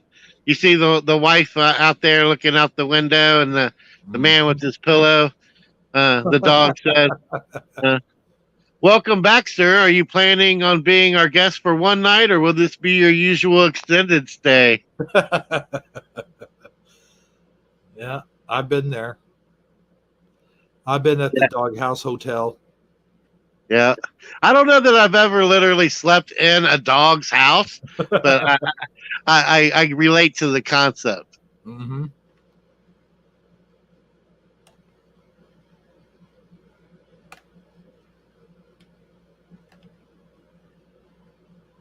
All right, this is just me throwing in a public service announcement, if you will. I know I've brought this up many a times before, but this slide really kind of gives you the perfect example of the imagery and how they're different. At the top, you have NASA's images of each planet, what they would have you believe it looks like, and then on the bottom there is if you look through a telescope, what it actually looks like. So there's that. And I thought it was interesting how much Saturn really looks like Saturn compared to the Saturn. Like the other ones, like Uranus, definitely doesn't look nothing like the Uranus, and Venus ain't nothing like the Venus. Mars, I mean, at least they kind of got the color right. But look how distinct the ring around Saturn is. I thought that was pretty cool. You guys got anything you want to add to that? No, no. Other than I will say, well, I don't know. Yeah, I'll say it. These people look through cameras and stuff at the stars and say about how they're moving and changing colors and flickering and all that stuff. But I think a lot of that is the fact that your camera is trying to focus on a very small light source a long way away. So it never really truly gets to focus. I think that causes a lot of that effect that people talk about. Just Yeah. saying. Yeah, and I mean, if you was to ask me and one of my 2 cents worth, I think it's because you got to look through the firmament to see it, and so it's going to be distorted. But that's my theory for whatever it's worth. And I'm not saying NASA's images are true. Don't twist what I'm saying that way. I'm just saying that a lot of what we think, a lot of people, what a lot of people claim to think they're seeing, could easily be a trick of your camera just trying to focus. Now, if you're using a high power telescope that's meant to focus on those small objects that far away and still see that, then you have something to talk about. But using a camera, Yeah, makes I it don't a know. little rough. Yeah, I don't have any. I haven't actually. I honestly can't say that I've took a high power telescope and with my own eyes looked at it, so I can't. I can't verify this one way or the other. Say having said so with my own eyes.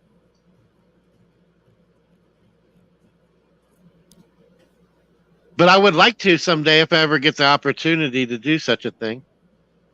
Yeah. Yeah, I was always into astronomy and stuff. It would be cool to have an awesome telescope. This is when you say LMAO too much.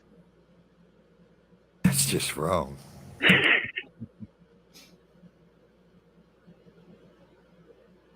I mean, just be careful how often you say it. I guess that's the moral of the story.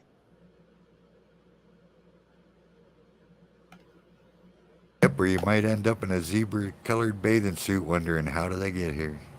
How did I end up in? And then here we have so how big of a conspiracy theorist are you? And then me, that's not really me, but whoever made this meme, they have a picture of Obama with his boyfriend back in the day and with his wife. Striking resemblance. Just saying. And worth noting that their daughters are adopted, but whatever. Hmm. She's otherwise known as Big Mike. Hashtag that.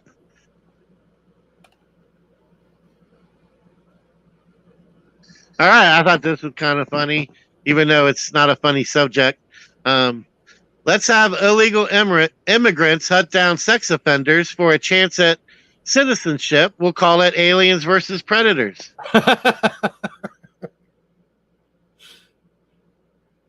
Yeah, that's kind of.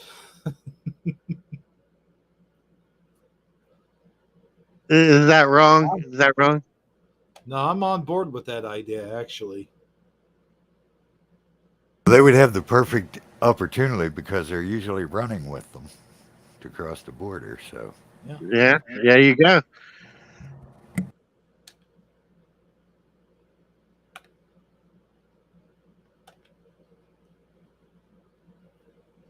This meme is wrong on so many levels. Haha. Yeah, that's. Mm-hmm. Yeah. Somebody might find that even more funny. This one's kind of mean, but I couldn't help it.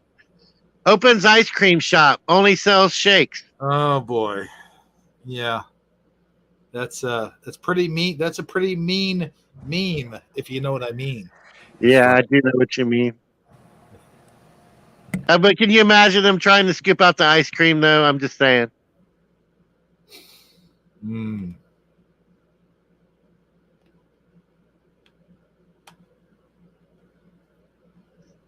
All right. Our favorite crazy woke person for memes here, demonstrating 2020. Trump is going to start World War III. 2022. We need to start World War III.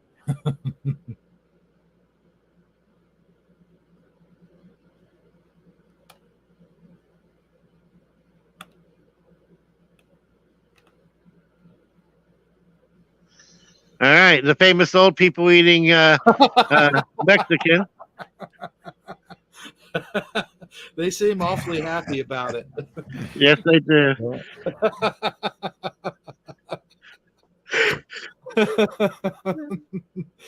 Oh, that's good. Yeah. I think I don't even need to read that out loud, do I? No, it speaks for itself. Yeah. Oh man. That's especially true after eating Taco Bell. Yeah, for sure. Just saying. All right, good old Chuck Norris. I too was once a man trapped in a woman's body. Then I was born. That's not wrong. so true.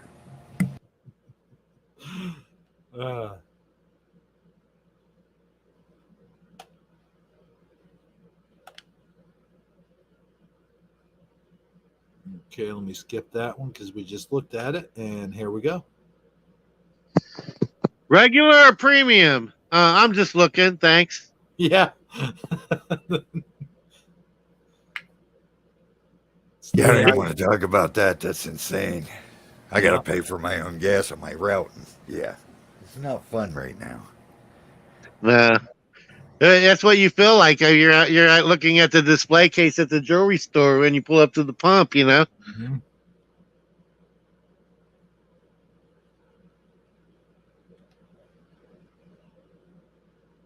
All right, this one I thought was hilarious. You know this show. What's the name of this show, Hebrew? Practical Jokers. Yeah. Meanwhile, the guy's in Biden's earpiece. Joe, tell the kids about your leg hair. Yeah, if you get it, you get it. A certain whatchamadoodle used to watch that show all the time. Yeah, it used to be on TV like all day, every day on certain channels. Yeah. But it really does seem like some of the things he says, there's got to be a person in his earpiece just messing with him. Oh, yeah.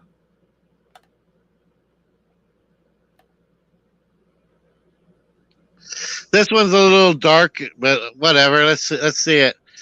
Prisons. Everyone is treated equally. Free food, free medical health care. Only the police and guards have guns. Liberal paradise. Their own gated community. I mean, it Yep. almost does seem like that's what they're wanting. Like that's what they're shooting for. Yeah. That's true. Yeah, but the problem is they don't want it just for themselves. They want it for everybody. Exactly.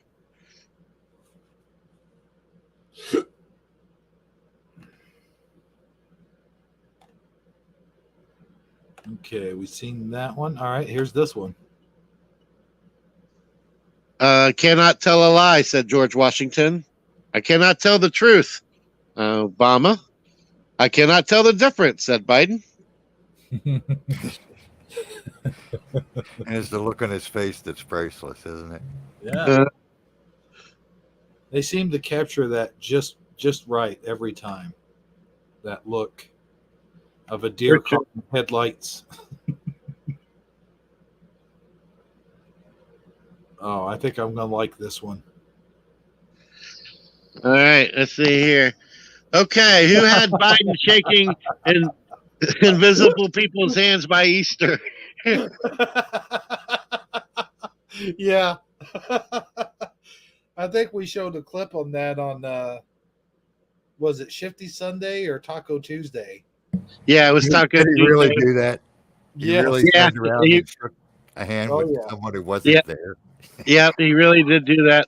We can play the clip after this if you want to see it. I'm all for watching it again. That's hilarious. I got the clip somewhere.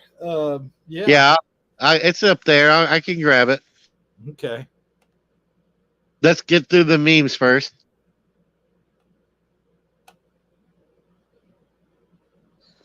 You hang up. No, you hang up. Oh no. Oh. Oh. Is that wrong, guys? On so many levels. Yeah, on so many Way levels. too many Yeah. levels. Way too many levels.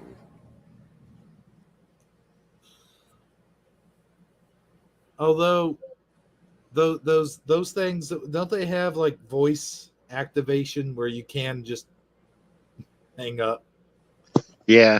You know? I mean, yeah.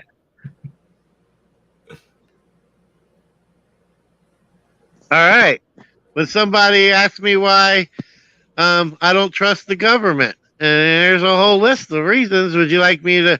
I'm afraid there are too many key words here, but if you want me to do it, I can. well, if you want us to get shadow banned, go for it. All right, let's do it. You won't get shadow banned. You'll get shut right down. Just for saying the names. Yeah, well, you never know. Give it a whirl. Let's see if we can get through I'm it. all for it. Let's see how far I get before Yeah, the stream crashes. What do you say? Yeah. It's a- Chat, let us know when we drop. All right.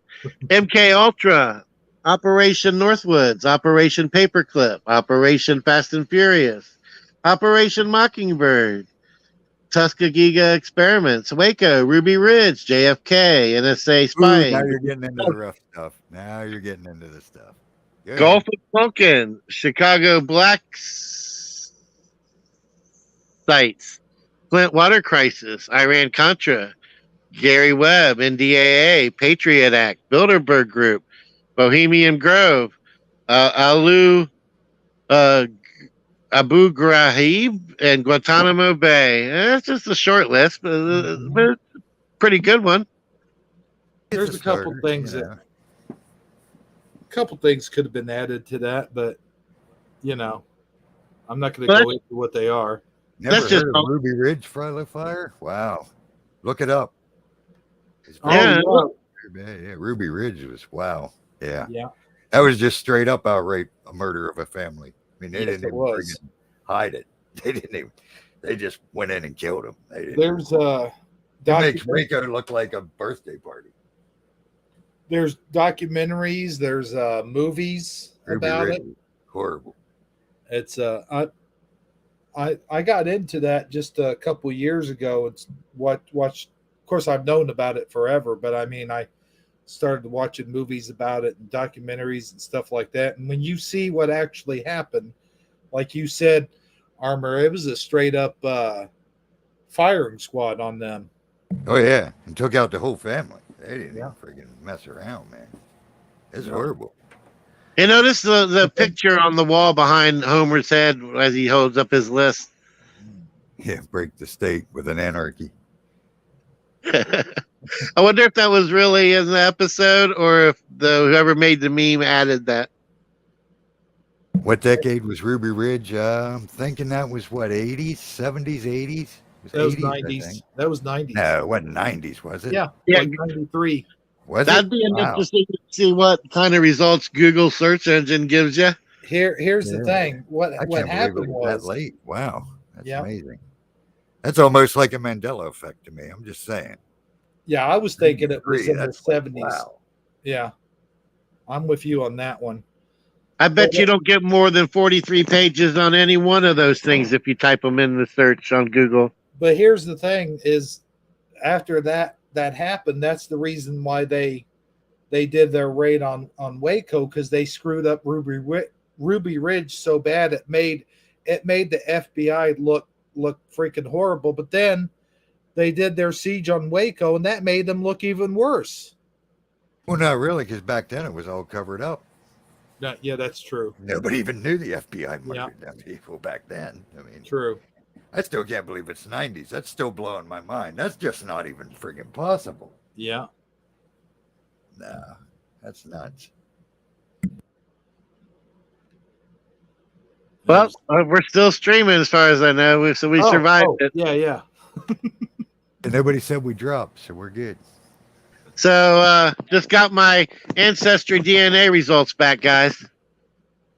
Sorted crackers. There you Yeah. go. Pure hunky. That's what I am. An assorted cracker. Yeah.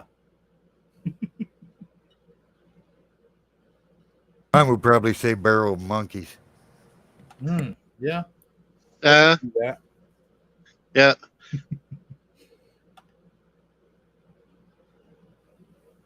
All right. This one, I thought this is somebody's screenshot. They captioned this image of a dude looking at belts. Something Uh-huh. magical is about to happen. Yep. I'll tell you what, man, I always struggle with belts in the first place. You put your pants on, before you go out, and they're too tight. You have that belt at a certain notch when you first go out, and then throughout the day, it seems like those pants just get saggier and saggier, and then finally you're like, damn, I got to adjust my belt, and then you adjust your belt, and then hours later, you got to adjust your belt again, and I can't tell you how many times I went out and bought a belt, thought it was going to be a good belt, and the damn thing just didn't have enough notches in it. Yeah. I relate to that. I've had to make my own notches. I even had a belt that was, this is the notch for when I'm sitting and this is the notch for when I'm standing. This next one. I already got a sneak peek at this next one. Doctor, sir, patient, it's ma'am. Doctor, okay, ma'am. That rash on your balls is jock itch. Yeah, and just for contents and people that don't know about the incident happened, I think it was a couple years ago. This guy, whatever, ma'am, had a literal meltdown inside a GameStop when someone called him sir. Yeah, I remember that. But that video went viral. Yeah. And this is that person that did that. Yeah. Yeah. Hilarious too with that deep voice, like, it's ma'am. Yeah. And I'm gonna kick your ass. Yeah. Yeah. Okay, ma'am. I'd just be too busy laughing to even. They'd have to beat me while I was laughing because I just couldn't help it. I'd be rolling. Oh yeah.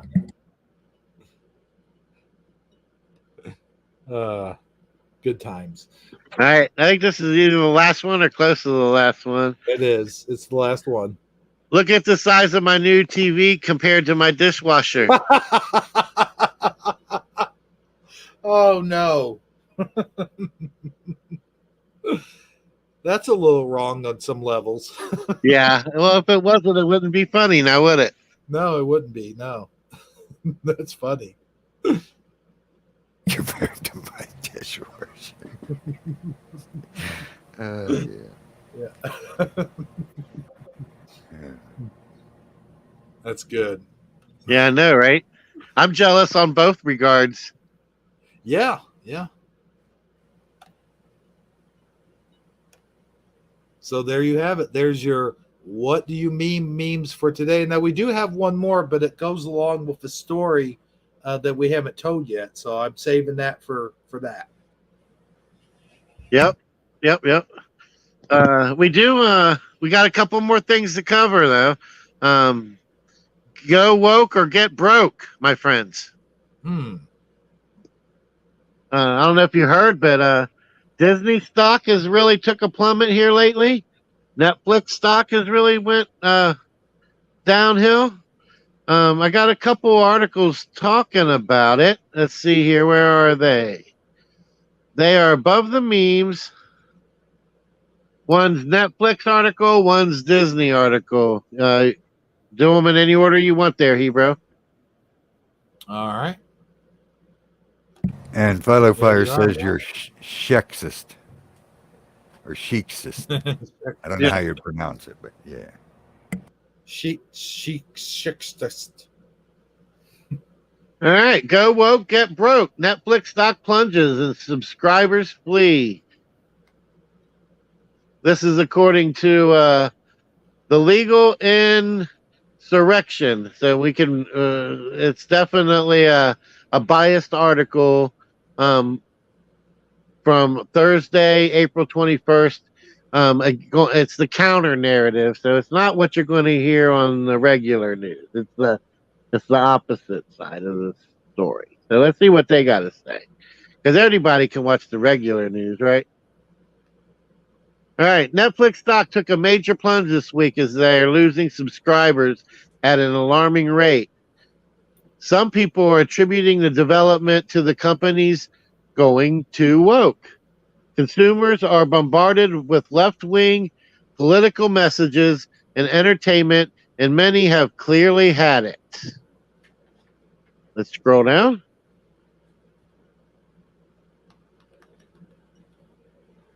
All right, let's see here.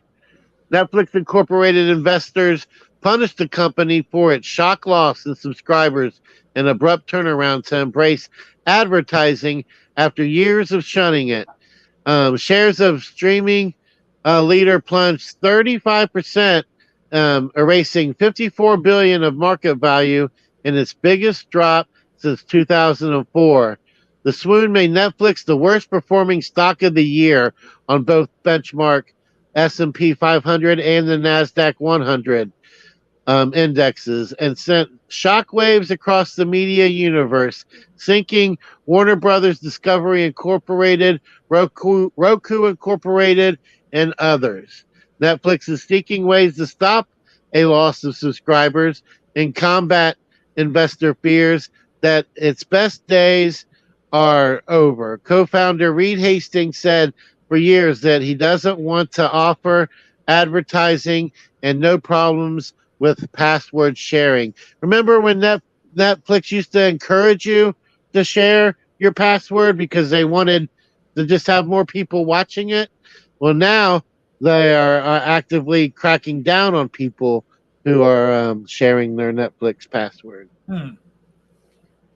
Let's keep it going. I did not know that.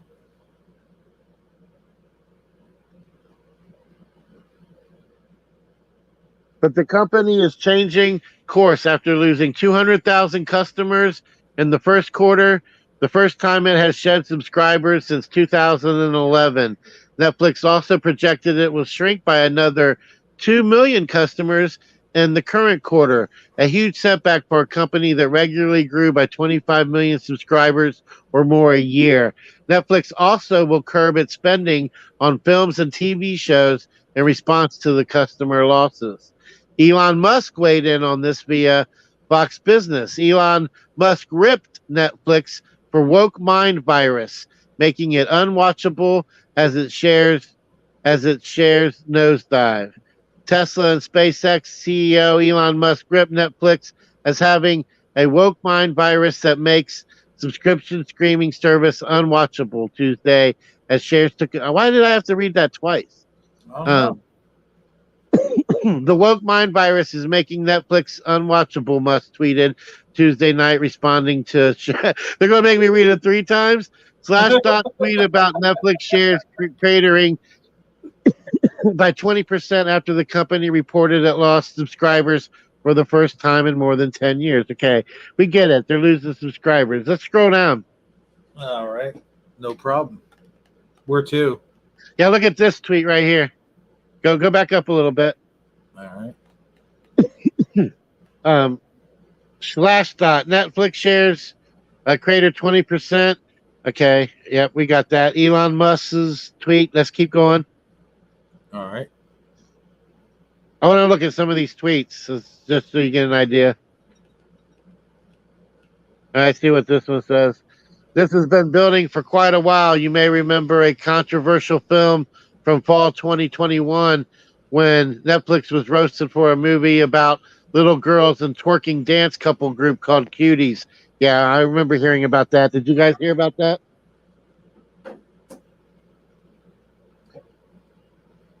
They essentially have been sued for it, from what I understand. How much I care about this. All right, let's keep scrolling.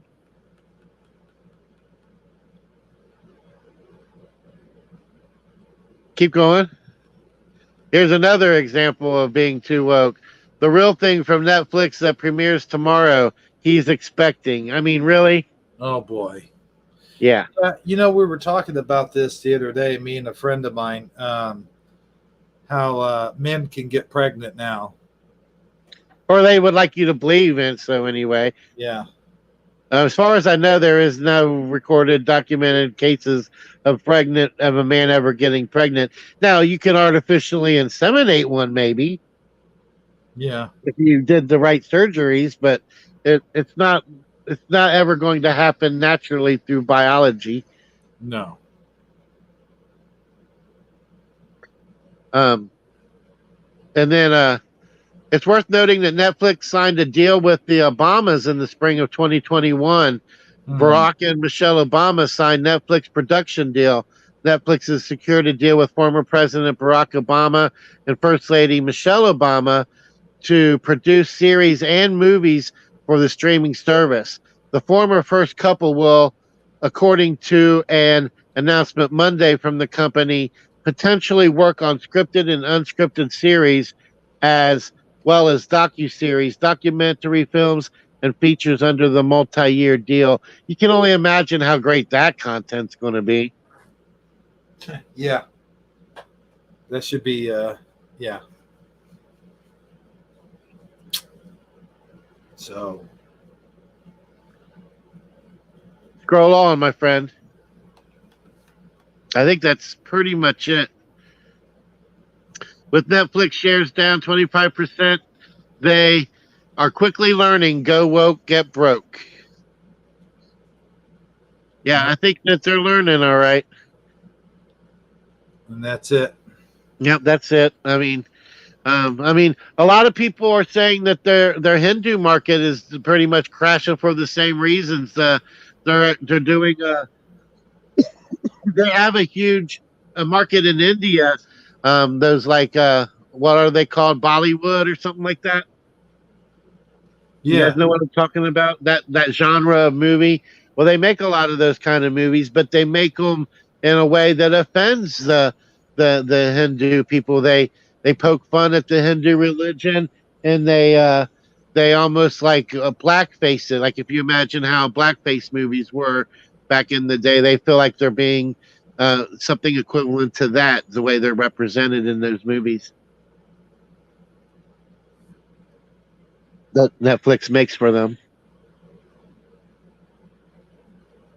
All right, you got the Disney one next, Hebrew. Disney one next. Yes, sir. Where is it? Right below the one you just had. All right.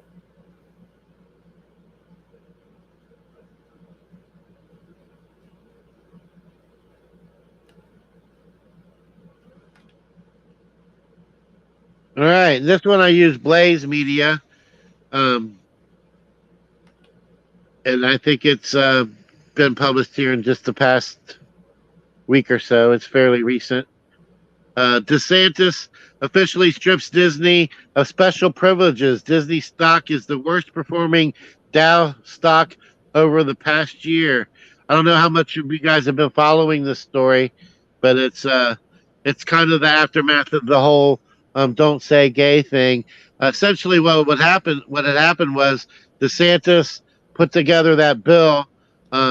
Disney employees and like the people that work at the amusement park and the people that work at Disney Studios are very woke people.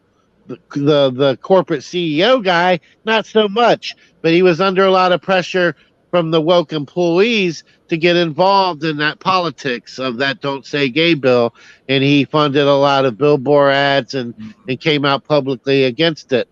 Well, the bill ended up passing anyway, which of course it was. I mean, the bill was essentially don't talk about sex to third, first, and kindergartners. I mean, it's a no-brainer that's going to pass. I mean, why would it? Why would people would not vote for that? So essentially, now the people in Florida state government and politics have decided to reinvestigate Disneyland and what it's in a. And the tax breaks it gets and the freedoms it had. If it wants to play politics, let's play politics, and let's see so let's see what this has to say.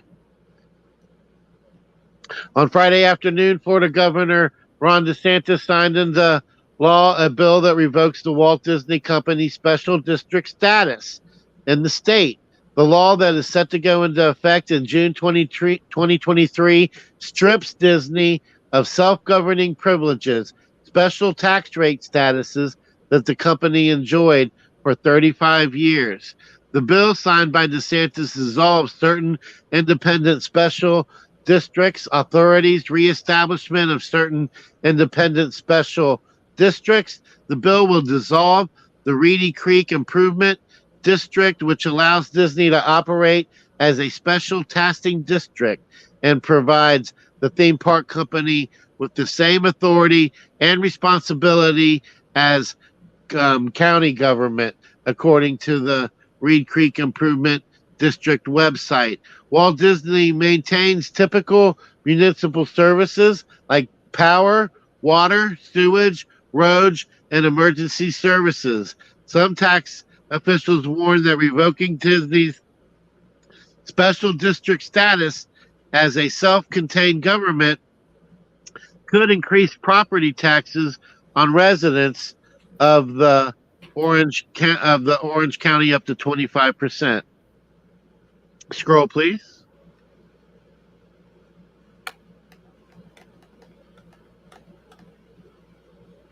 The showdown between DeSantis and the entertainment behemoth began when Disney called for the parental rights and education bill to be overturned. The Walt Disney Company released a statement rallying against parental rights and education bill on March 28th. Our goal as a company is for this law to be repealed by the legislature or struck down in the courts, and we remain committed to supporting the national and state organizations working to achieve that, Disney said in a statement. We are dedicated to standing up for the rights and safety of LGBTQ plus members of the Disney family, as well as the LGBTQ plus community in Florida and across the country. Florida's HB 1557, also known as the Don't Say Gay bill, should never have passed and should never have been signed into law. All right?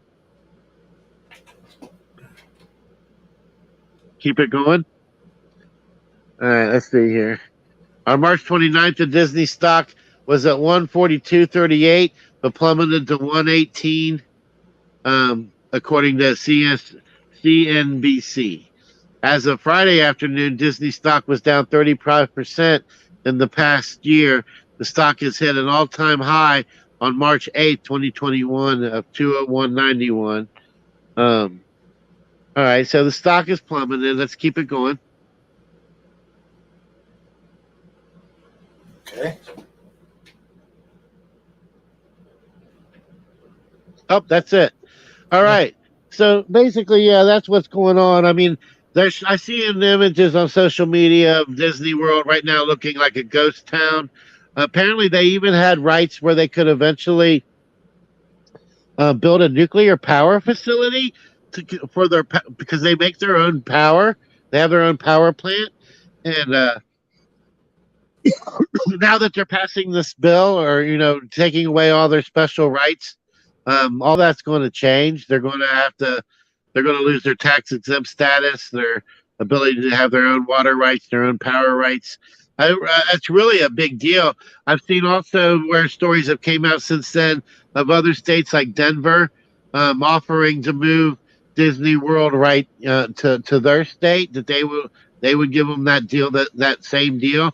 But I mean, if you really think about it, to move all of that infrastructure, all of that land, I mean, the size of Disney World in and of itself, the cost of moving everything to another state would be tremendous. I really don't see that as a feasible option.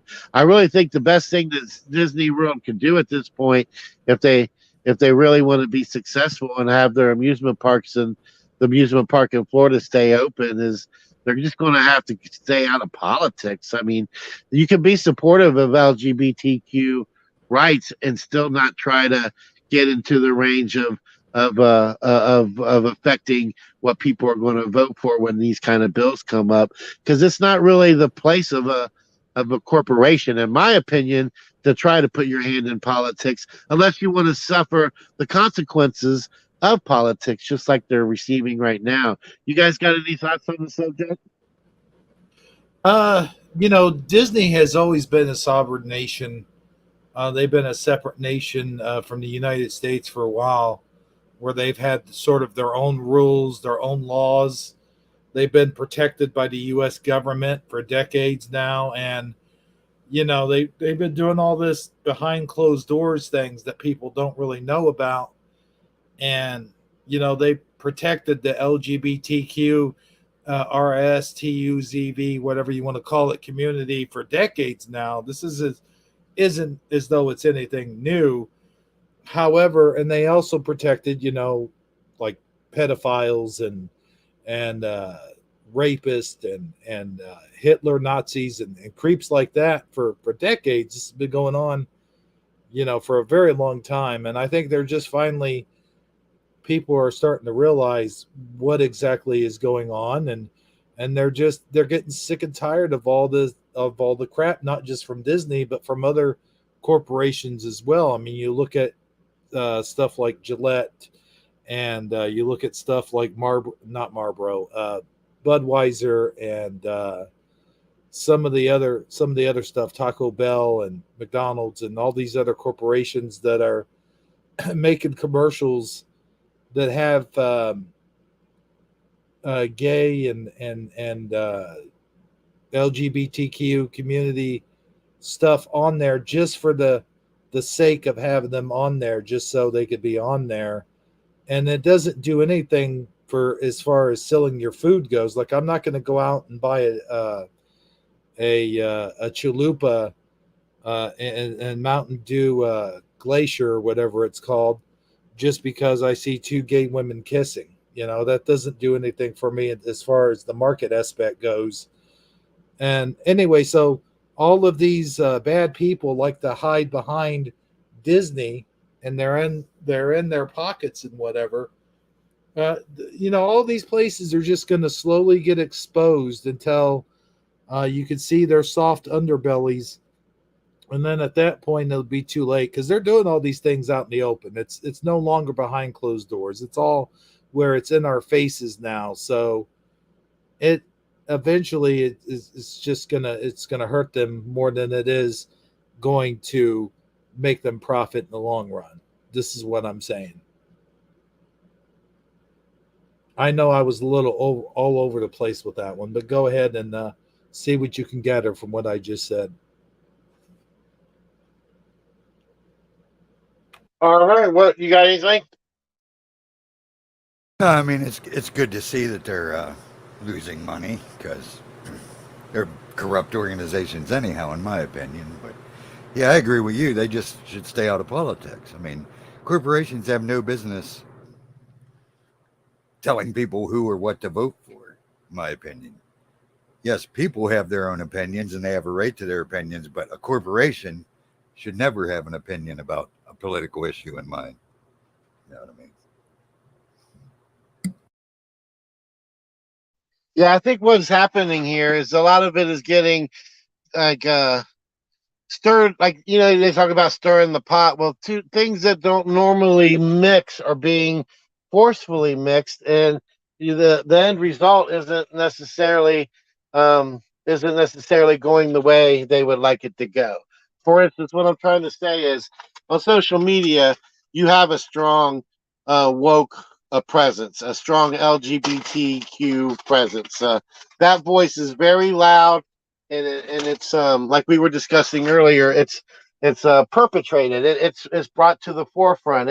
It's giving the loudest megaphone, so to make sure that cause is heard loud and clear. That if you're promoting that sort of thing, that message is going to be at the top of the message board. It's going to get the most likes. The bots are all going to share it. If you got a conservative point of view, that tweet not so much. But then you have a real grassroots county that you live in. The street, the stop sign, the um the the Dollar General, the post office, and those people aren't those people. Those people are really down to earth people with kids in school who wear blue jeans and a t-shirt and chew tobacco and smoke cigarettes and ride horses and motorcycles and four-wheelers and pickup trucks, and they ain't LGBTQ. And so these people are out actually going out and voting for things for their Yeah, community, and they're seeing this LGBTQ getting the louder voice on social media, and they ain't LGBTQ. And so when they show up at the polling to vote for the next senator, the next governor, they're now realizing that they gotta make sure that they show up and that they vote and that they research the person they're voting for and make sure that they ain't part of that. And that's what you're seeing actually come into play. I think it's actually evolving into that. Now, of course, the social media markets are driving it harder and harder and harder, and the backlash is getting stronger and stronger and stronger. And I really think that's what we're seeing happen here. It's playing out in real time in front of us, and that's the best way that I can give you my take on it.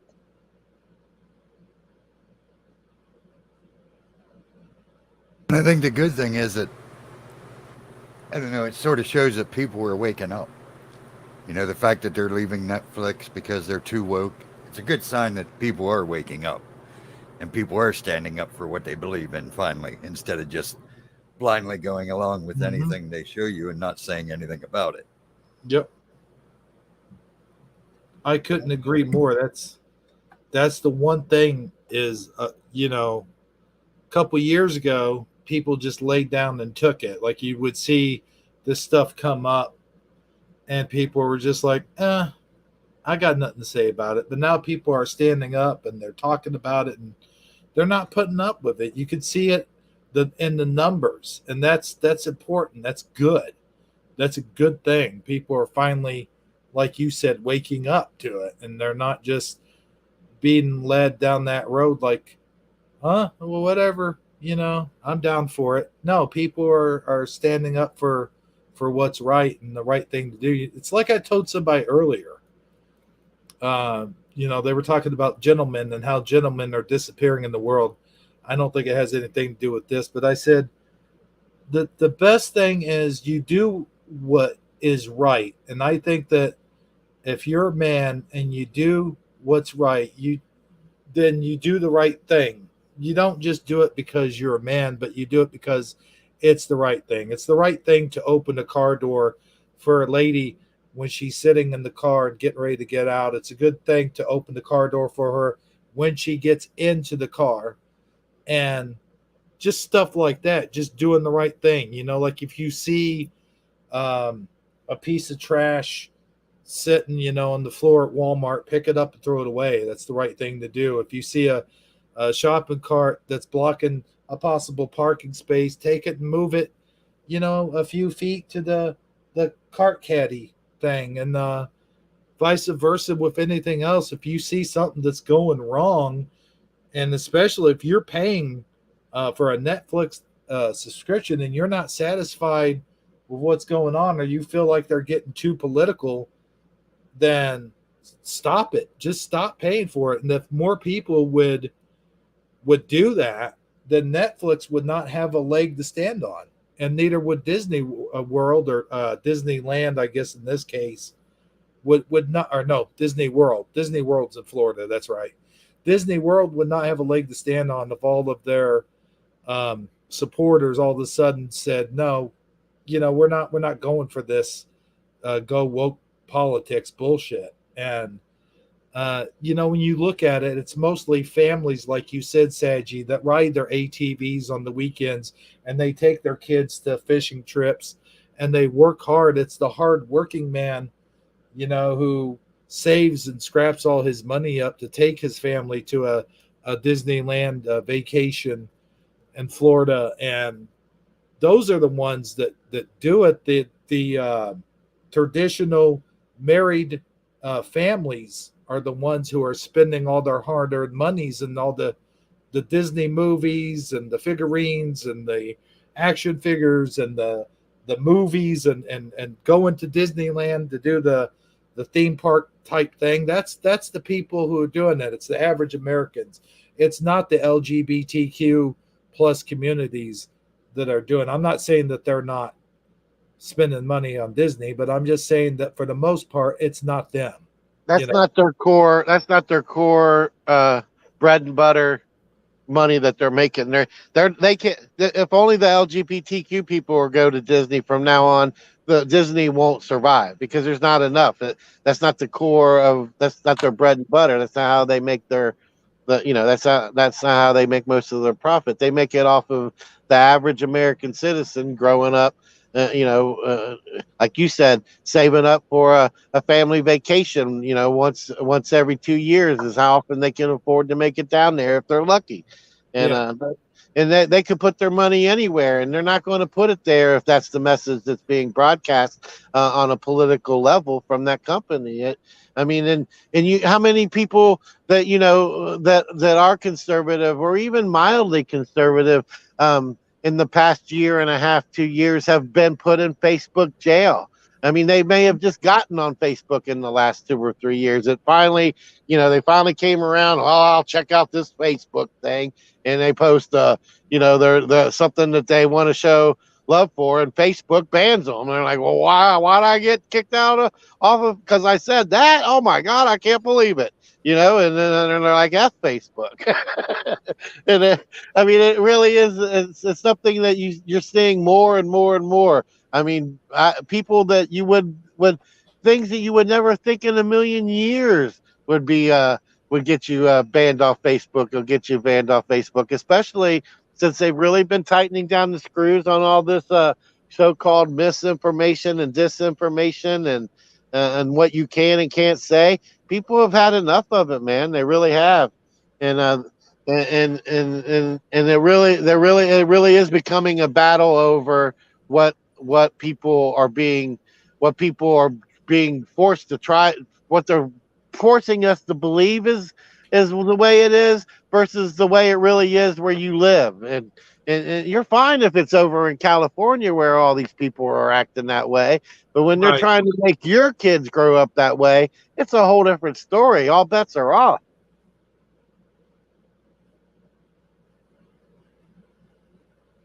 And that's all I've got to say about that. Armor, you have anything to add? What we just said?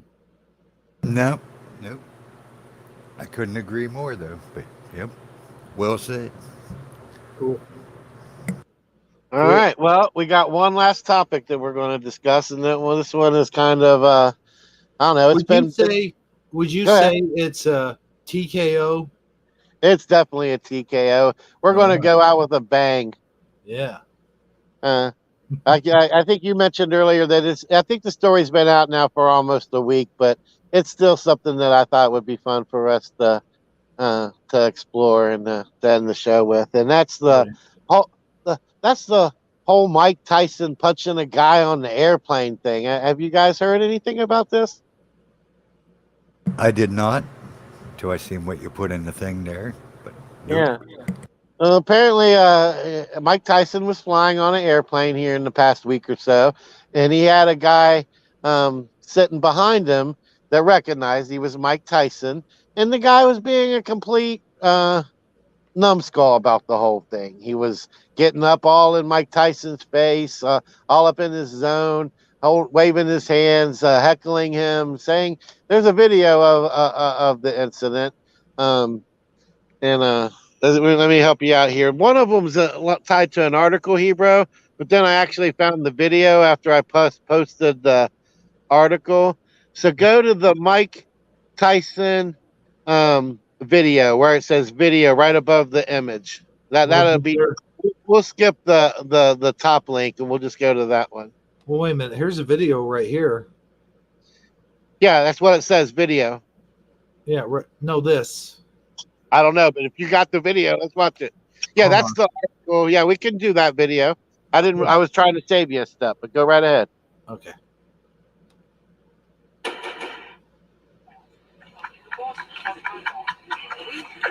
This is George Saunders and Mike Tyson, bro. This shit crazy, bro. Mike Tyson. Yo, done got lit, man. He over here rapping with Tyson. Mike Tyson trying to give us some shrooms. You don't know how to act. Tyson looking out, man. This shit crazy. Should have never gave you his money.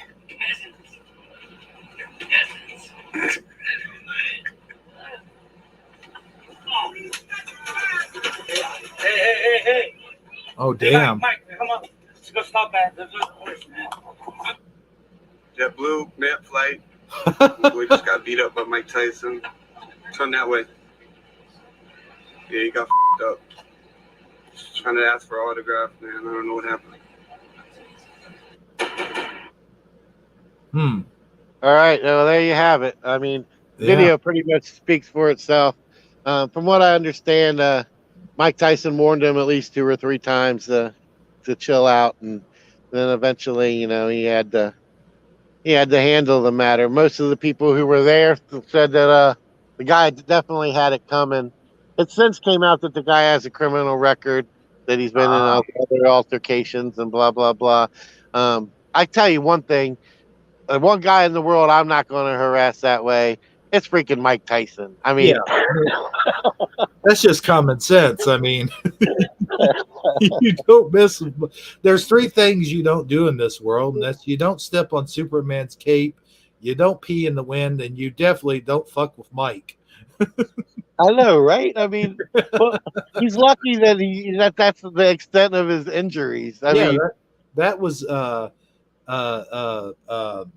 very what's the word I'm looking for? Help me out here. I feel like I've been hit by Mike Tyson. he came out lightly scathed. I mean, he definitely needs the fact that he can still speak is saying a lot, Yeah, for sure.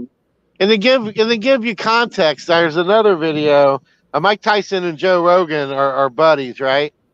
And you see where I put another link in there, Mike Tyson, Joe Rogan? Yep. Well, Joe Rogan ain't no slouch, right? He's an MMA boxer. Yeah. This is Mike Tyson. Joe Rogan's sitting in the seat Mike Tyson wants, and look at how Joe Rogan jumps when Mike Tyson comes up and wants that seat and gives him a playful tap, if you will. Just to give you perspective. Let's watch this video.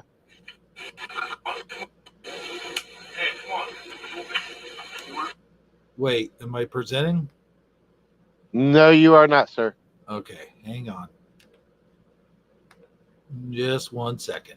All right. There we go.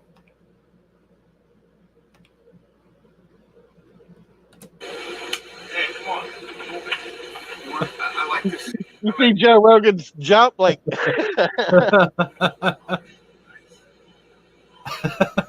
Well, watch it That's again. not. That ain't Joe Rogan. Oh, who is it? That's the owner of the UFC. That's what's his name? Oh shoot, I forget his name. All right. Well, either way, he still ain't no wimpy guy. You see him jump like.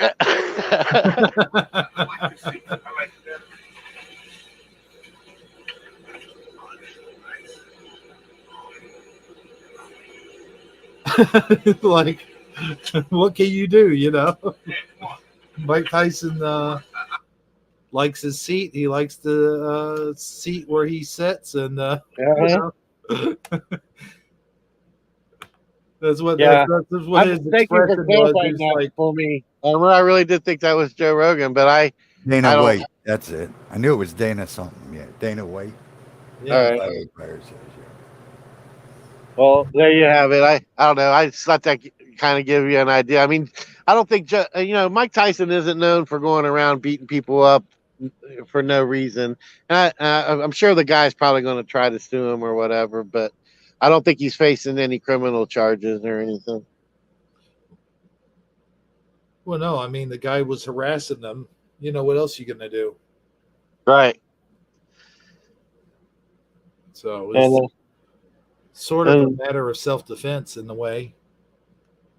Yeah. You got any thoughts on it, Armor?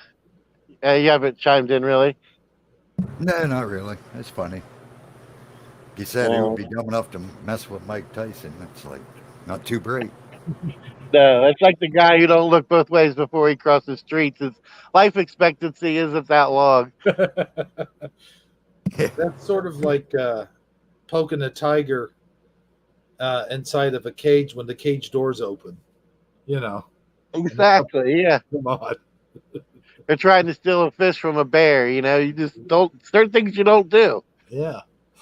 So, all right, let's. With Well, that being said, you got some memes though.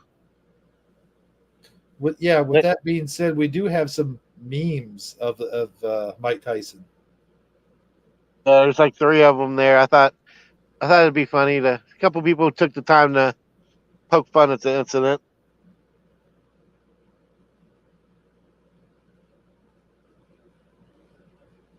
Hold on 1 second. That's not meme. Hold on. Okay. Here we go. Here's this one.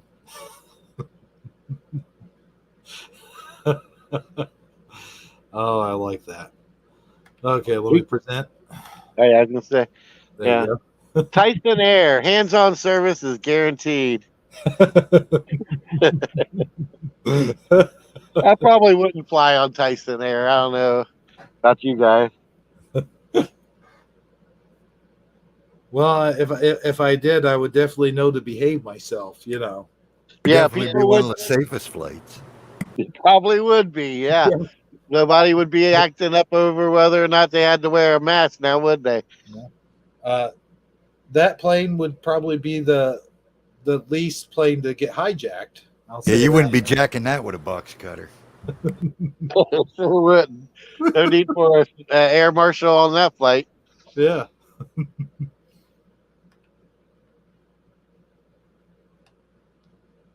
All right, I think there's a couple more. I thought this one was funny. He pissed me off. See, that's what'll get you hit right there. That's probably what that dude was saying. And then this last one, I thought of you with your Mike Tyson Punch-Out game stuff. Yeah. See how they made it look like an airplane? There are 2 numbers that I still remember to this day: my social security number and the code to Mike Tyson. That's hilarious. 0070-373-5963. All right. Well, there you have it. So if you're playing Mike Tyson's Punch Out, there's the code for that. The cheat code. The cheat code to get to him. Yep. But yeah. So is that the I thought there was more. I think that's it. All right. Well, there you have it. The Mike Tyson What Do You Mean memes for tonight. And that's is that basically all we're going to talk about tonight? Yeah, Go Kart wants to know if you can do Mike Tyson's voice. Oh, no, I can't. Not really. All right. No. Bear Lamb says And Mike Tyson is really a nice guy. Just leave him alone. Yeah, he just wants to be left alone, you know? Just as we all do. Yep. Nope, that's really all I got. I mean, I hope everybody enjoyed the show. I know I enjoyed being here. I'm glad that we had Armor as part of it, as always. I don't know. I had a really good time. I think we should give this room a shout out if anybody's up to it. Yeah, we didn't give him a shout out the whole show, so we got let's see. We got Michael Fontaine. Michael Fontaine. Michael Fontaine. Michael Fontaine. Philo Fire. Bear Lamb, otherwise known as Lota. Hannah Walker in the house. Go Kart Bob screeching in. Oh. Scrolling. Oh, my fingers swollen. Hebrew from Eternia in the chat, messing with the people. Beth Bromley.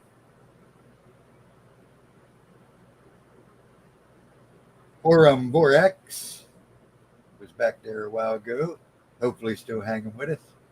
Eddie Von Kuhn. The real one with the wrench. The real one with the wrench. That's right. I can't see it in this chat that he has a wrench, but yeah, that's correct. Boom, breaking action was here earlier. I'm sure he's still with us. Bow, bow.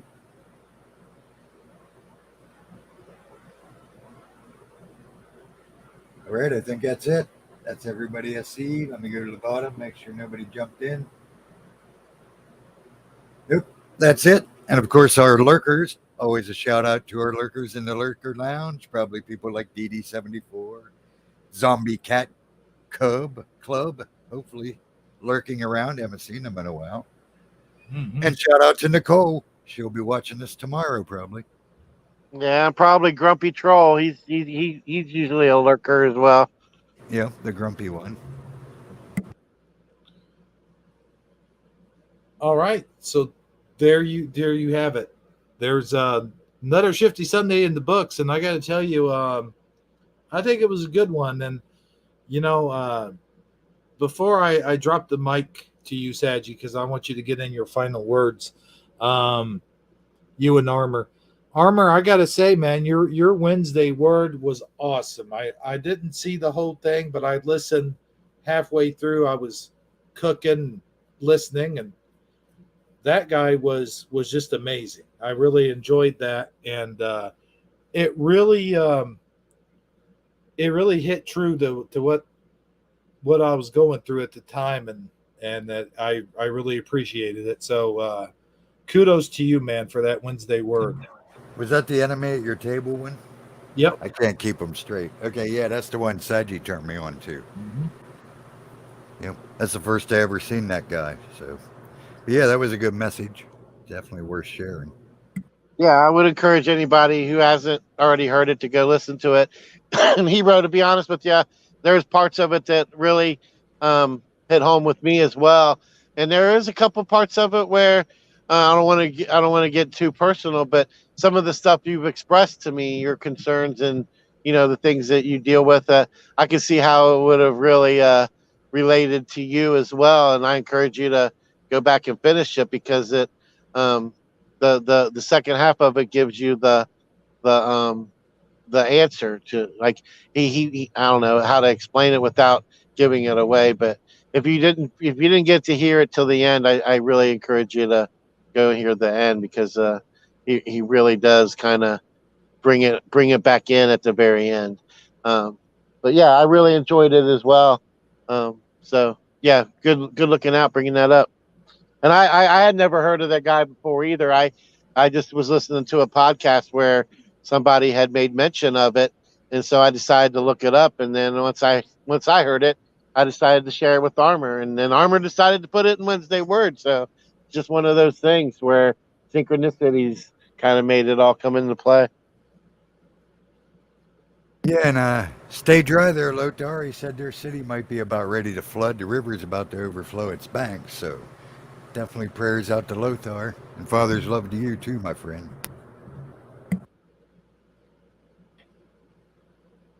But I don't really have a final word. I've pretty much said everything I need to say. I feel like I've been on a tangent all night. I've done most of the talking, although you guys have participated quite well, and I'm thankful for that all the same. But as far as final words are concerned, I'm just glad to be here on the platform with you guys. I feel thankful and blessed to even be able to be here doing it with you, and for each and every single one of our viewers that show us love and support. I mean, that really Oh, does mean a lot to me, and that's all I wait, got. wait just Go a ahead. second. Wait just a second. Let's not end the show just yet. Hold All on. right. We do have one other thing. We promised Armor we'd show him that clip of Biden. Oh yeah. Oh, I did. yeah, yeah. Let me grab it real quick. All right. Yeah. So that should be a good one for people who missed Taco Tuesday in the audience as well. So, Let's see here.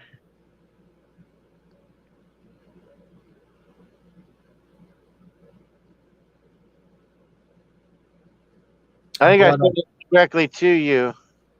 all right. I'm glad I remembered that. Yeah, it's Yeah, going me to too. your Hangouts, Hebro, and it's handshake.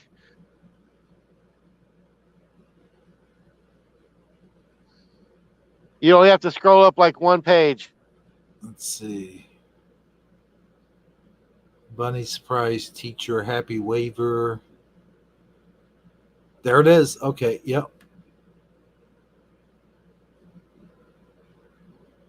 What the heck? Oh, all right. So let me go ahead and get the image or get it up there. Wait, Michael Fontaine said his last name was French. I thought it was Fontaine. Ba-dum-dum.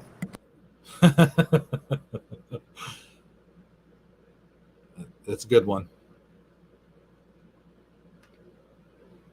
I knew a guy named French once, Victor French. All right, here we go. Check this out, Armor. I think you'll get a real good kick out of this. America. God bless you.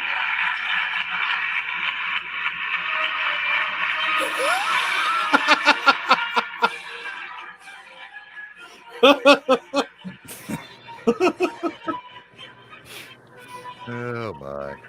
Like, oh, nobody's there. I got to rewind that. That was good. That's too good. Now, what if Trump would have done that? Well, I can answer that question. He wouldn't have done that. No, but let's just say that he gets reelected. He's an old man. He gets and he's doing stuff like that. The media would eat him up. They would be calling for his mentally incompetent. Get him out of there. I mean, it would, but the media is so pretends like it don't even happen when he does it. Yeah.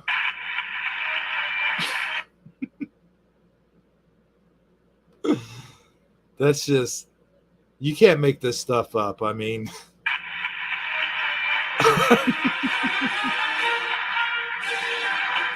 okay, let's just Keep going. Dude, All right. since we're on it anyway, show him the one with where the Easter rabbit scares the heck out of him. Oh yeah, the Easter bunny thing. Yeah. All right.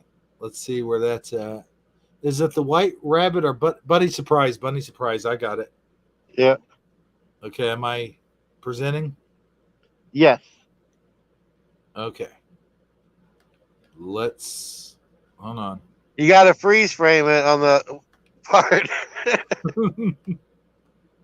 Hold on. Yeah, as soon as it happens, it's quick, but it.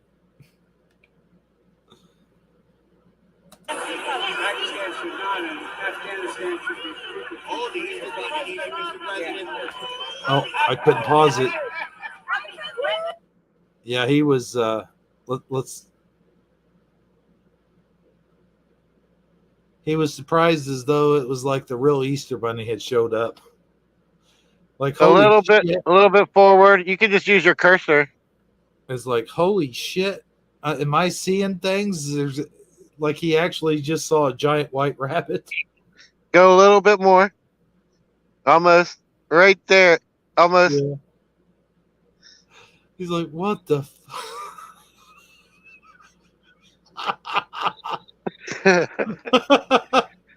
That expression.